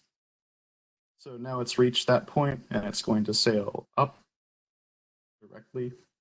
The wind is coming from positive east to negative east, so it had to sail directly against the wind there, and now it's sailing sideways to the wind. And then it'll go back here, but for brevity's sake, I don't think I'm going to show that. So this is our inner control loop. It uses a sign controller, like I said before. If the heading that it wants to go along isn't directly behind it, it'll use this sign function here, which basically just means it'll turn the rudder proportional to a sine curve of the error. And then this is the sail loop, which will basically just determine what angle the sail is at. But that's a fairly simple calculation, and it doesn't involve any controller architecture. It just does that automatically. For this test, we had to go from 0, 0 to 100, 0 to 100, 100 to 0, 100 to 0, 0. And you can see on our X and Y charts that it accomplished that. I won't show a video because I think we're already over time, actually. And then this is the simulation that I just showed you in the video. It loads really, really slowly, and it sometimes jumps around. We think this is just because Matlab is having a hard time solving those nonlinear functions, but it never completely breaks, and it'll stay doing what it's supposed to do, but it jumps around a lot, and it's not very smooth. And then finally, we're surprised at how well it controlled, even though we don't have our own propulsion. This would be a really, really fuel-efficient way to move around since it doesn't actually need to provide its own propulsion, and it'd be a really cool way to carry cargo or maybe serve as a rescue vehicle because it could stay out on the ocean for weeks and weeks on end without recharging. The next steps are to decrease the computational load of the model, perhaps by linearizing the functions, though we're not super sure on how that would work. And we would also like to improve the UI and make a better way to put a coordinate list. And that's the end. Thank you. Cool stuff. Questions for these guys while Team 14 sets up their screen? Question and a suggestion. Question is whether the sails are modeled as both a lift and a drag element, or are these pure drag? They're modeled as a lift and a drag. It's all in the same force, but it's modeled as an airfoil going against the wind. Okay. And the one suggestion I had is to, for the sign functions and other things that are computationally intensive, think in terms of lookup tables on those. Whatever you can pre-compute ahead of time with a big computer, and then you just run a lookup table within your simulation loop may help quite a bit. Yeah, definitely a good idea. Thanks for the suggestion. That was really cool, impressive stuff. Let's move to our next project, landing project from Sharon, Ian, and Caitlin. Your time starts now. Hi, I'm Sharon McCumber. I'm Ian Wells. Oh, Caitlin. Somewhere. It's muted. Caitlin. Okay, well, today we are presenting on the modeling of a fixed-wing UAV landing on a moving ship. Here is everything that we are going to cover today. Next. As many of you may know, unmanned aerial vehicles, or UAVs, are more prominent every day in our growing aerospace industry. The landing of a fixed-wing UAV on a moving object is more of a concept right now, but there is definitely a lot of literature published on it, as it is more prominent for vertical takeoff and landing or VTOL aircraft. Also, cameras and gyroscopes are the typical input for these aircraft. So existing landing systems for runways rely on GPS in the aircraft and typically have sensors on the ground. There are some new technologies that allow planes to land independently using cameras to visualize the runway. But the limit to these systems is just the cost and the availability of these technologies. So our model fits kind of into the first category, where it uses position data to navigate the UAV.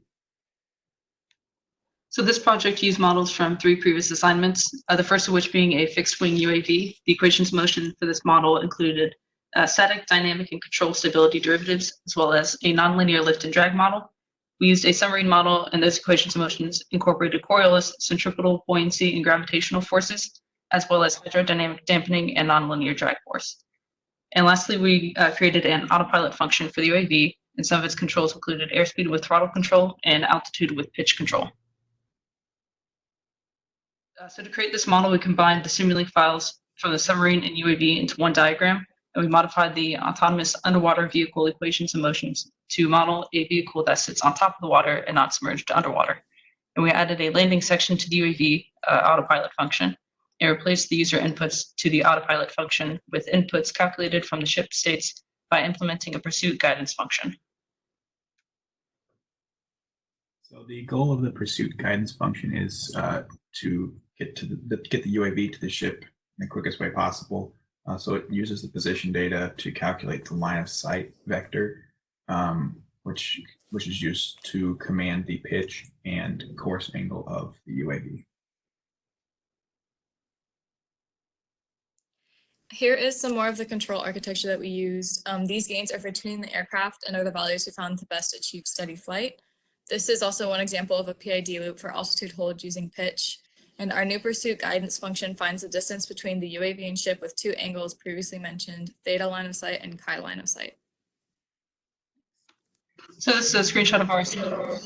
The only input speed you can see are to the pursuit guidance function is the output states of the boat and UAV dynamics, and the guidance function outputs are the new inputs for the UAV autopilot function. And here is a video of our results. This first video is when the ship is stationary and the UAV starts 10 meters above and 50 meters behind the ship.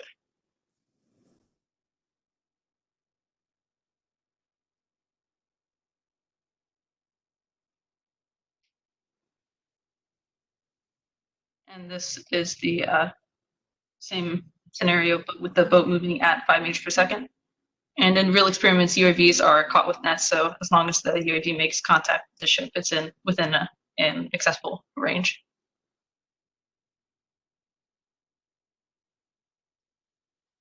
So based on our results, our model seems pretty good at navigating the UAV towards the ship. However, since we used a fixed airspeed, if the ship goes too fast, the UAV tends to come up short on the landing.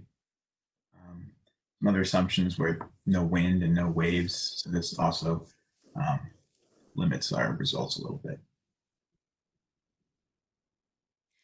In summary, we modeled a fixed-wing UAV landing on a ship.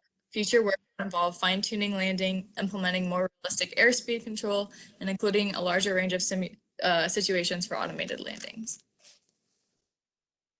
And that's that. Thank you. Questions for the team? While team 15 puts up their slides.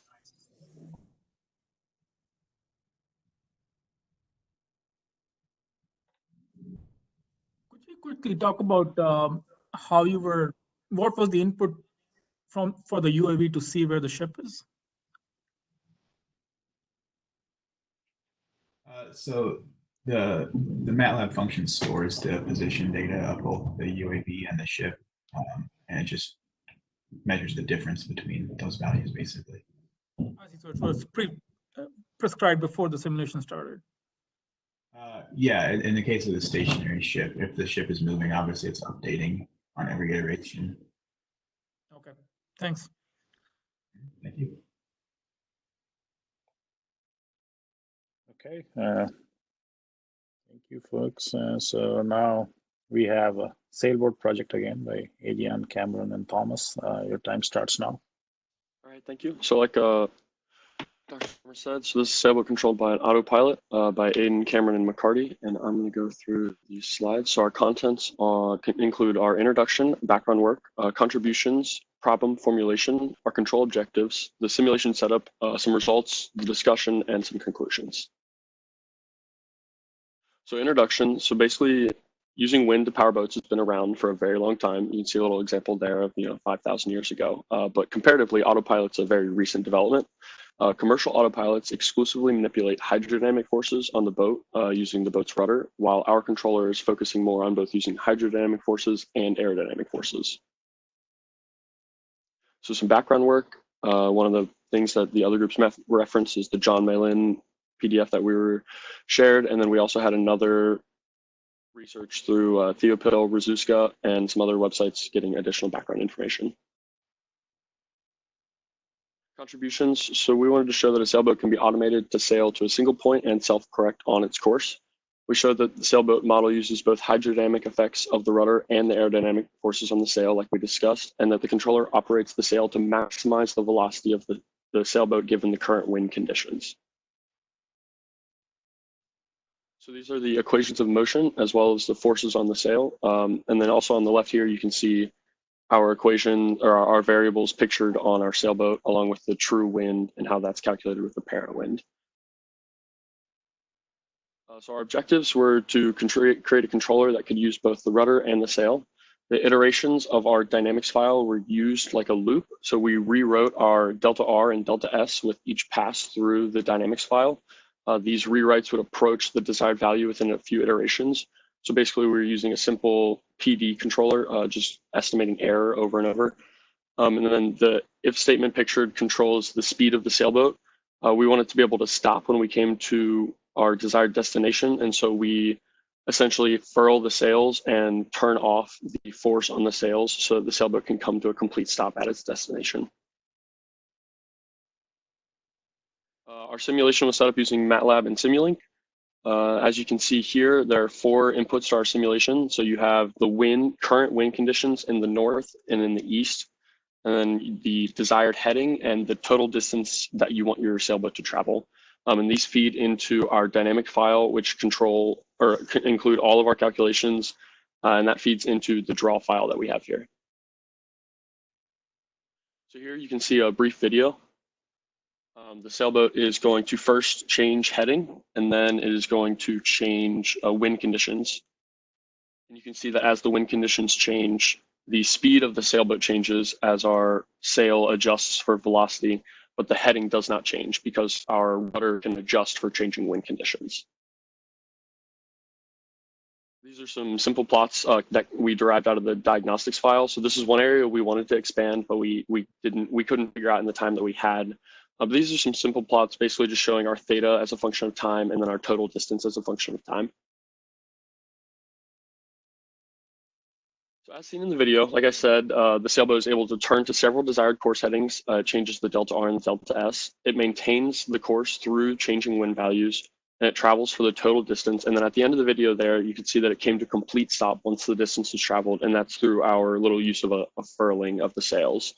And then as seen in the plots, the sail angle is automatically updated as the wind values change. And that's how the speed on the distance graph stayed pretty constant. And then the theta moves towards the desired heading due to a change in rudder direction. So some conclusions. The sailboat successfully has controllers for course heading using rudder control. The sailboat actively maximizes speed when changing course heading by changing the sail angle. Essentially, both desired heading and distance can be controlled through changing conditions. Some ways we want to improve the model. We want to be able to run it alongside an experiment to show how our experiment matches up to a real situation. We want to be able to have the sailboat tack, as tacking simulation was not able to be completed. We were struggling to get it to correct back to the course, so we could get it to turn into the wind essentially, but we couldn't get it to continuously tack back and forth. And then we want to be able to have multiple waypoint finding instead of a simple heading.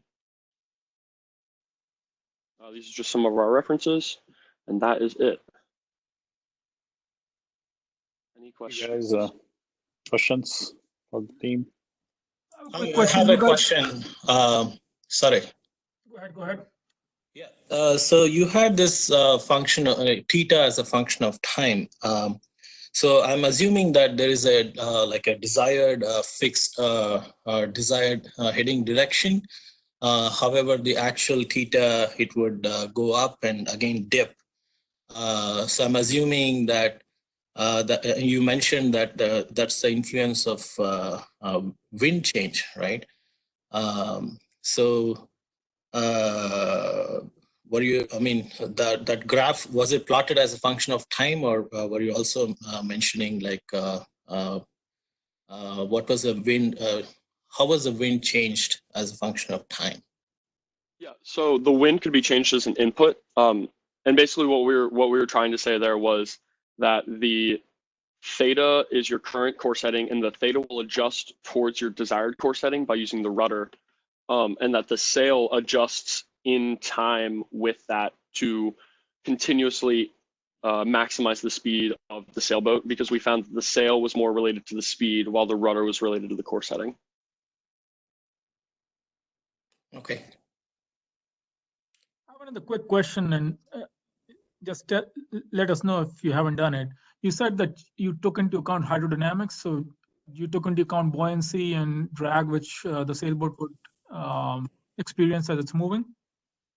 The sailboat had drag. I'm not sure about buoyancy because we only modeled it in 2 dimensions, so it didn't really have forces in the z direction. But yes, if you would have just turned off all wind on the sailboat, then it would slowly come to a stop due to drag from the water. Okay, thanks. Yeah. A related question then, Art. Okay, yeah, sure. Go ahead, Michael. Is the keel and rudder considered perfect airfoils, or do we also get leeway? I believe in the model they're considered perfect airfoils as well.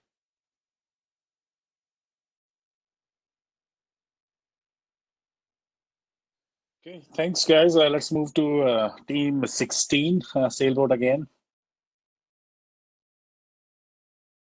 We are also Starts doing now. welcome everyone. We are also doing the modeling and simulation / control of the sailboat by Marshall, Cam, Nick, and myself. Brief overview of our presentation, basically following the same structure as most of the other groups, working our way through the thought process. So a little bit of introduction.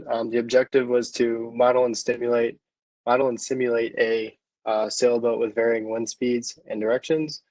The motivation was to understand the dynamics and control, and then be able to implement that as an autopilot. The importance of this project was that getting this basic understanding would allow us to model more complex autonomous aquatic vehicles. And again, controlling sailboats could be useful in the future where manned ship or manned travel could not happen. So our contributions toward the overall problem, we were able to demonstrate the dynamics of the motion, examining the drift that occurs as the course is changed, looking at how the magnitude and throw of the rudder changes the course, rotation rate, etc.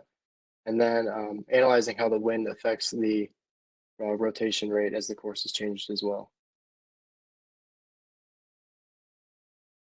Related work, so, oh, sorry. So for our related work, we have some assignments referenced from earlier in this class that taught us the basics of this project, such as how to draw and animate things in Matlab, as well as the concepts of hydrodynamics and autopilot. Some of the assumptions we use when modeling is that we're only using 3 degrees of freedom in surge, sway, and yaw. The head sail and the mainsail forces are modeled as a single. We are neglecting the Coriolis effect because of small velocities, and then we're also neglecting the forces from the waves. We're only controlling via rudder, as the sail did not change the motion based on the manual simulation experience. And then some of the characteristics are we have random wind speed and direction to demonstrate the surge and the sway. We have fixed orientation for the sail and controls via the rudder. Our control objective was to simulate the sailboat moving in a commanded course heading where we just adjusted with wind speed and direction. Random wind gusts were modeled to attempt to disrupt the boat along its path. The control was designed to alter the boat's course angle as needed to keep the bow pointed at the target at any time. And then once the angle would become more than 5 degrees off course, the controller would autocorrect and change the course angle. And then our forces for rudder, sail, and then our yaw rate and our wind coordinates were modeled with the equations below. And those equations were found in the provided PDF by John Mellon. The sailboat simulation was created using Matlab and Simulink. Simulation consisted of 3 main parts: a draw file, which drew the sailboat to the screen, an S function, which computed states and equations of motion, and a controller, which took the input and produced the correct angle for the rudder to reach the user-specified heading. Setup, there was a heading command, which is compared to the current heading of the sailboat, and that difference is input into a rudder controller, which uses a sign controller. We tried a PD controller, but found the sign controller produced the best response. The rudder command and user input for the sail angle go into the dynamics as function, and then the random wind was created using a random source and a bezel low-pass filter to smooth transitions. And the states are computed, and the sailboat is drawn. And then here are some of the simulation parameters we used. It includes lift of the sail, friction, mass, and other measurements. And here's now simulation running.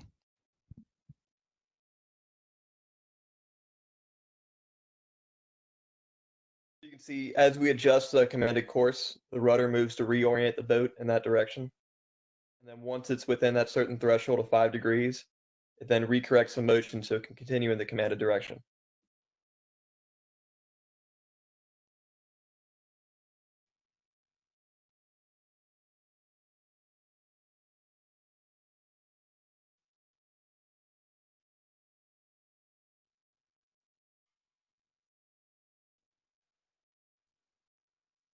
Okay, and then for our discussion, we were successful in creating our S function. We successfully computed the equations of motion, and we were successful in modeling behavior of the sailboat. And then we were successful in creating our controller. We were able to give it a designated course heading, and it would rotate and turn to that course heading, and then we were able to keep it on that heading despite having different wind forces acting on it. Some limitations on our project is we don't have that much familiarity with coding a full autopilot. We did one autopilot assignment before this, so having more experience doing that would help. And then also we had a time constraint with other classes and exams. This is finals week.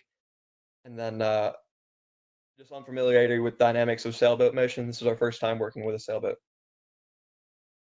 And then in our conclusions, we met our objectives as we stated earlier, but we did make some assumptions, such as only having 3 degrees of freedom rather than 6, and only using rudder control rather than rudder and sail control.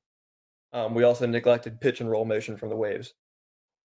Some possible improvements we could use in the future is to do a fully functioning autopilot with the sail and the rudder. And then we could show a visual representation of tacking, and then also incorporate the pitch and roll into the dynamics. Thank you. Great. I would say that was the coolest looking sailboat in animation. So, questions for these guys? Question. You guys said that you had a random function for the wind. What was the wind like for any of your simulations? Do you know? For the simulation, the wind was either it went from one 32 meters per second, and we just used a random source that was one of the base things in Simulink. So we'd just pick a random number every 10 seconds and switch to it. I see. So it was varying all the time with different speeds and directions. Yeah, and the direction changed from 0 to 2 pi as well. Perfect. Very good. Was the lift on the sail assumed to be constant as a function of angle of attack? I believe that's the case, yes.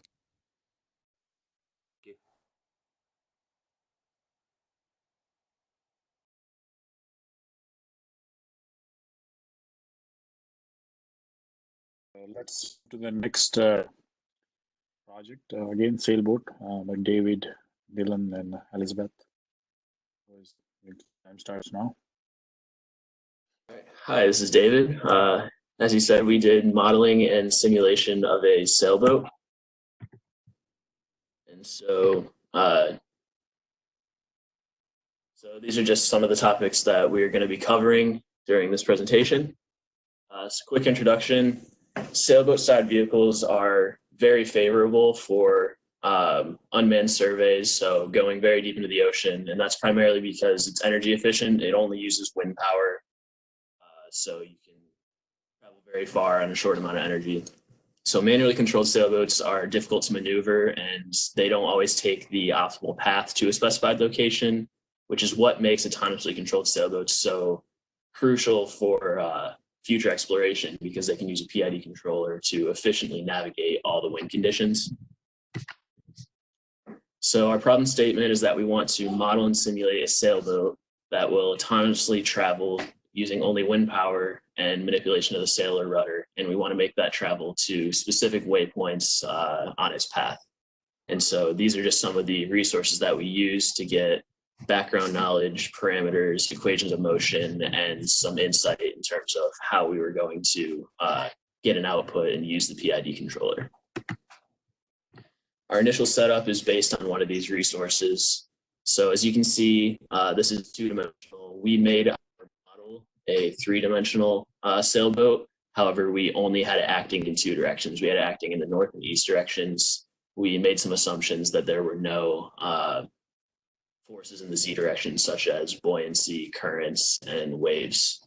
And so these are all of our parameters. As you can see, this delta S and the delta R is what is controlling our motion based on these wind parameters, which is wind speed and then the angle of the wind with respect to north and east positions.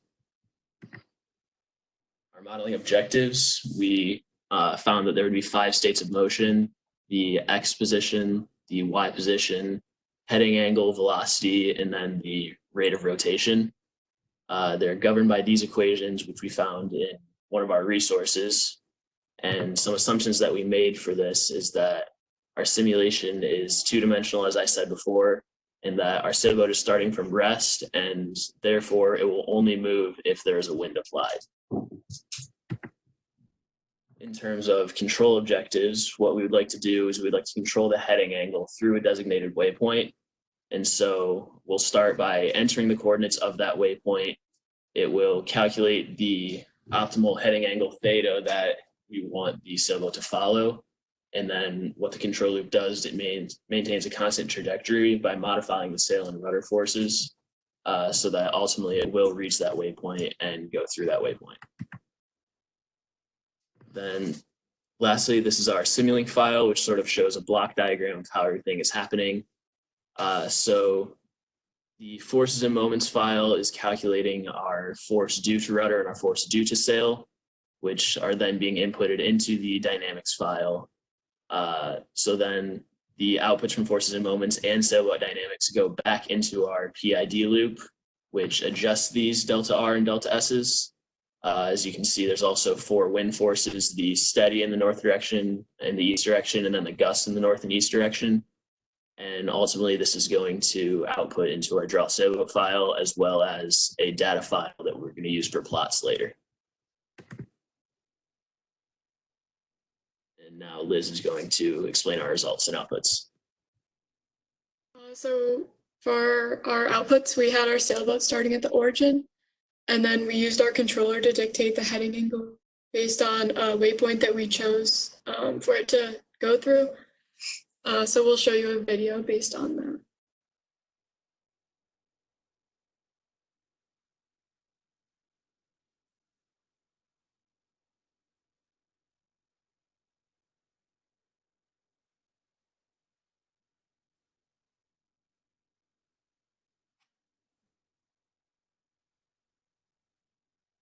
So we have low wind values, which is why it's moving slower. We found that obviously as the wind values increased, the velocity of the boat would also increase.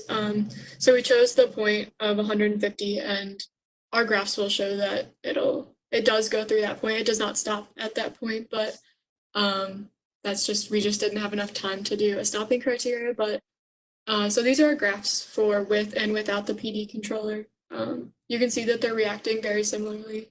Without our PD controller, the delta R and delta S were just given constant values, whereas in the PD controller, everything kind of stabilizes to about the same values, and the position in the north and the east direction continuously increases.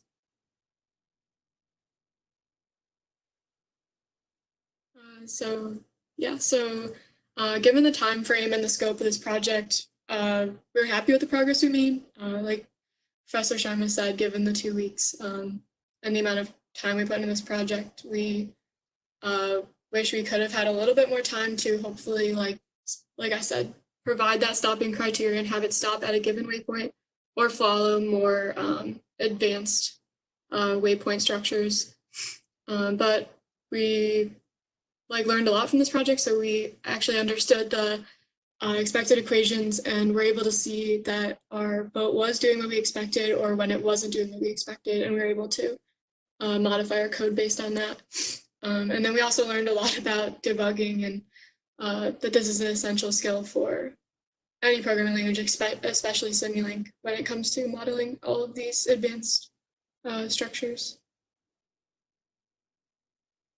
These are just a few of the references that we were provided with, and a few that we came up with on our own, just to help us with those initial equations.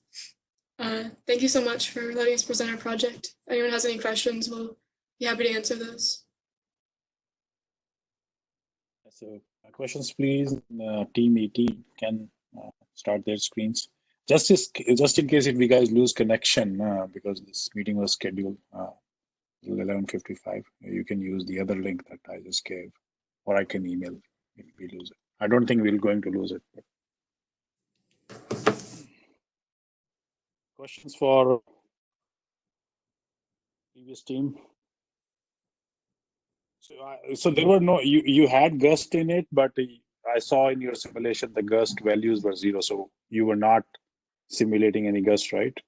Yeah, so we tried simulating gust, and when we had low values of gust, it was reacting very similarly, but obviously with the bigger the gust, the more it would go off course. So for the purpose of the presentation, we just decided to make gust 0 and show that it was reacting as we would have expected. Any more questions? Thank you. If not, let's move to next Sailboat project. This is the second last presentation, so one more after this. So thank you for holding on. You guys just start now. Hello, this is Brandon Ryder, and this is our presentation on modeling and simulation of the sailboat. My group members are Cole, Elliot, and Taylor. This is our content side. Go through introduction, background work, contributions, problem formulation and modeling, control objectives, simulation setup, results, discussion, and conclusions. About 2,000 ships disappear every year, usually taking the crew with them. This code and simulation could eventually be used to man certain ships without a crew that would result in saving lives of sailors every year. The system could be used with cargo ships transporting goods across the sea and would reduce or eliminate lives lost due to inclement weather and terrorist hostage situations such as pirates. Contributions to the simulation will show a sailboat as it travels and encounters different wind conditions. This shows how the boat will react to the change inputs and therefore changes its direction. So some of the related work, automating boats and other vehicles has been of interest to many people and companies for a while now. There's a certain difficulty though in getting any kind of vehicle to make human decisions and with the speed needed and the accuracy needed. Work has not only been done with the directional control of these vessels, but also the mechanical reliability and control, because currently on most cargo ships there still must be an interaction between the bridge and the engine room to change velocities and other large changes. Our model represents a simple ship as it travels through the water, and the ship is controlled by different conditions that can be altered in the Simulink file. The different conditions result in different responses of the sailboat, and values can be generated within certain parameters, and then the sailboat will automatically react to these changes of inputs. The control objectives, this simulation will show how the boat reacts to different input parameters. The wind will be generated randomly, and the simulation will show how the boat reacts to these new conditions. These conditions will simulate real-world conditions as closely as possible, and these simulations won't include waves or any other outside criteria. So this is our Simulink file. We have our 4 forces being put in, our X and Y forces, and then our wind generation. And those will be channeled into our dynamics file, our equations to calculate our movement. And then it will be simulated. Here are some of our parameters. Well, all of our parameters. We have some of our our drift coefficient, a bunch of our lifts, weight of the sailboat, and everything else that goes into calculating our equations that aren't calculated in the equations themselves. And then here are state space equations. So we have our changes in movement, our changes in angles, and then our changes in velocity. And then down below, our parameters are redefined there.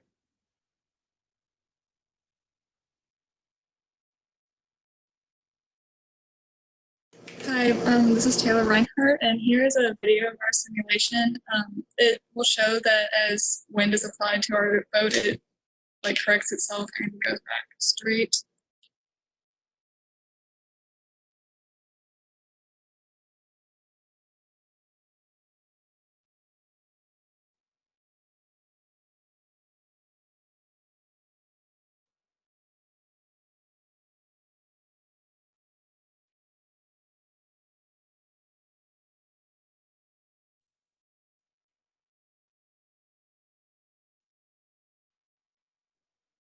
Okay. And so our dynamics file works as it was supposed to. We only had 3 degrees of freedom, as most of the group said, because we also went by the John Mellon PDF. And so our boat does do what it's supposed to do, and it corrects itself as wind is applied and stuff like that. So as the inputs change, our ship changes direction, obviously. And the turning was just due to wind. It was not, there was no angle or anything applied. And the area of automation and control will prove to become relevant as we transport logistics in the future and possibly add an autopilot controller and get that to work a little bit better than we have now. Being able to monitor the result and outputs of the simulation would also be more helpful.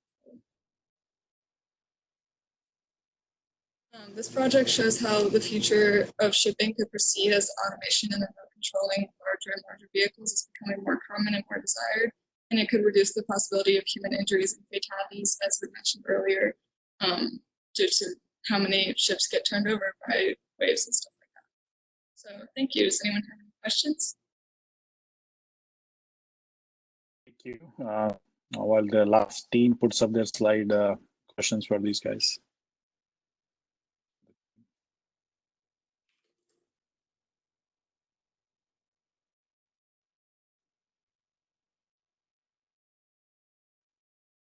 So I'll move to the last presentation of the day.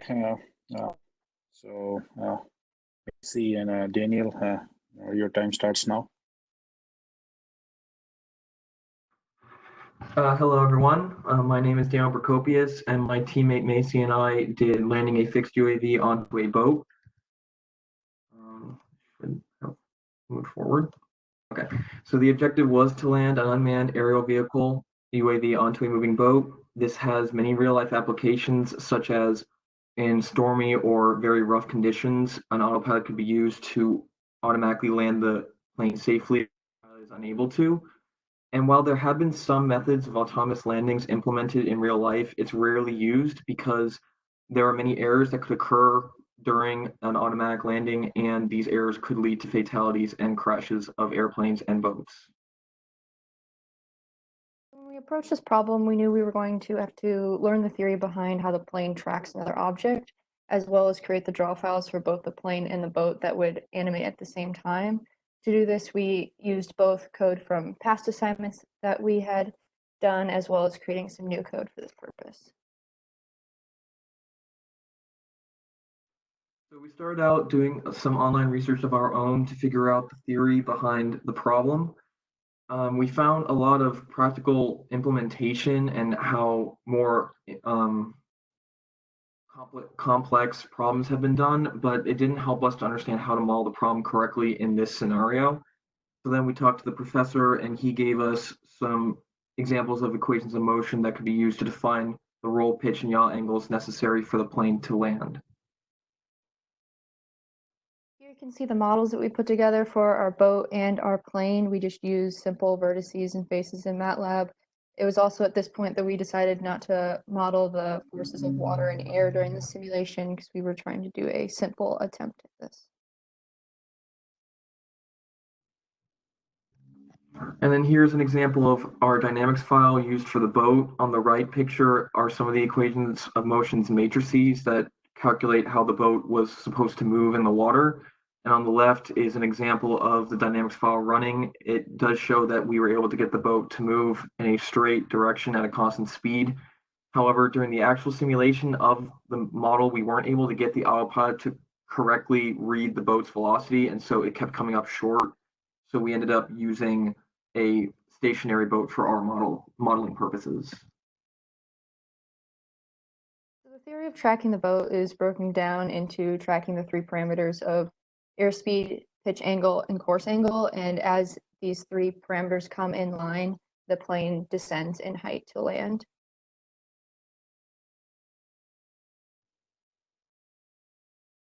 And here you can see our Simulink file where we tried to implement this theory.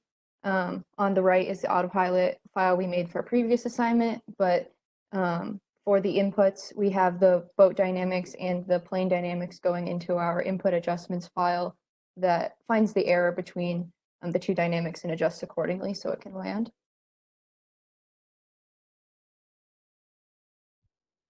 And then we do have a short video here. I skipped to the end because the first minute or so of the video is just the autopilot correcting the initial position.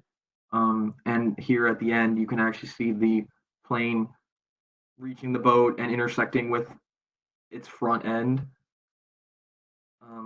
In this case, we did have the boat at an initial position of 60 meters north, 30 east, and it was about 100 meters higher than the boat itself.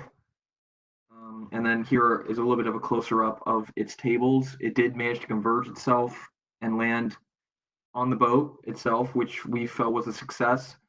We tried a few other different cases where we moved the boat even further away from the plane to begin with. In that case, you can see that the boat and the plane did intersect. However, the plane ended up slightly undershooting the boat itself, probably because it got to the correct height first before it got to the right position, and so we would have had to adjust to get the height to increase again for that case. This is another interesting case where we started the plane much higher than some of the other examples, and what happened was the plane actually overshot the boat and tried to come back around. So you can see in the image it actually made contact with the back of the boat, which is not ideal, but technically does meet the parameter of making contact with the boat. So overall, we believe that we did a decent job of simulating this whole process, and our plane did manage to intersect with our boat. We would have liked to have had the boat move, and we feel that with a little bit more time and a little bit more understanding of the problem itself, we could have got the two to interact correctly while both were moving. We also feel as though we could have improved the plane to look as though it was actually trying to land on the boat instead of it landing head first into it. And then we believe that if we had a little bit more sophisticated models and controls for usage, then we could have accomplished those other goals. Adding on to what Danny said, we're pretty happy with our simulation considering that this is a beginner course and it was more mathematically based than it was control based. So there are of course many ways it could have been improved by including air and water forces or allowing for a moving target. But that's the end of our presentation. If anyone has any questions, we'd be happy to answer them. Thank you. So questions for the team, Macy and Daniel?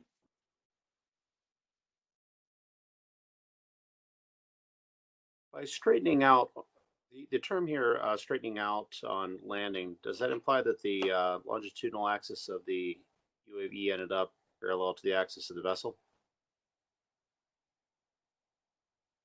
Yes, that would have been the hope, because we understand that in real life, planes have to lift their noses up and then correctly land their wheels onto the boat.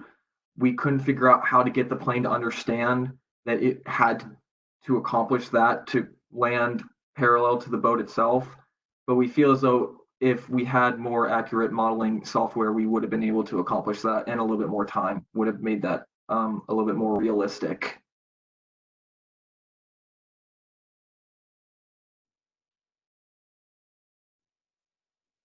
Great. So good job, guys. I think I would now invite the judges if you have any comments on the whole class. You can comment now.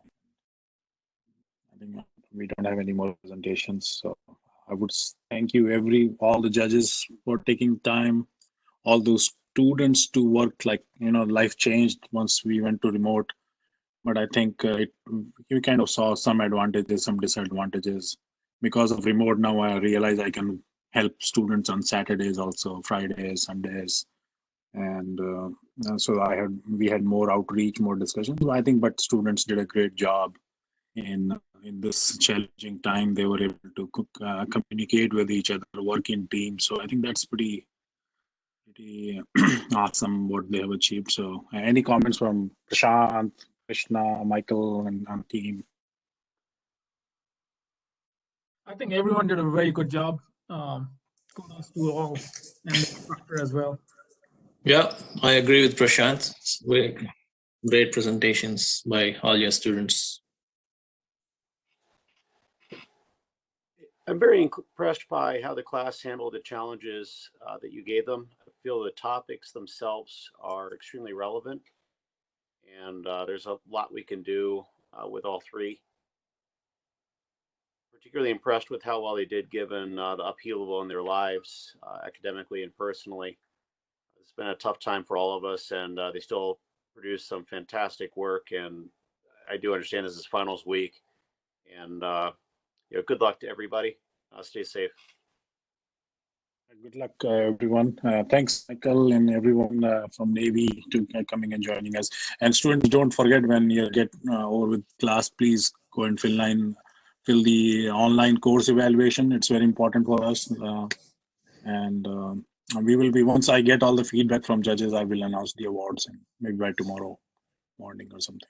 Thank you, everyone. Big round of applause for you guys. Thank you very much. I'll buy you guys pizza when we come next time, meet face to face.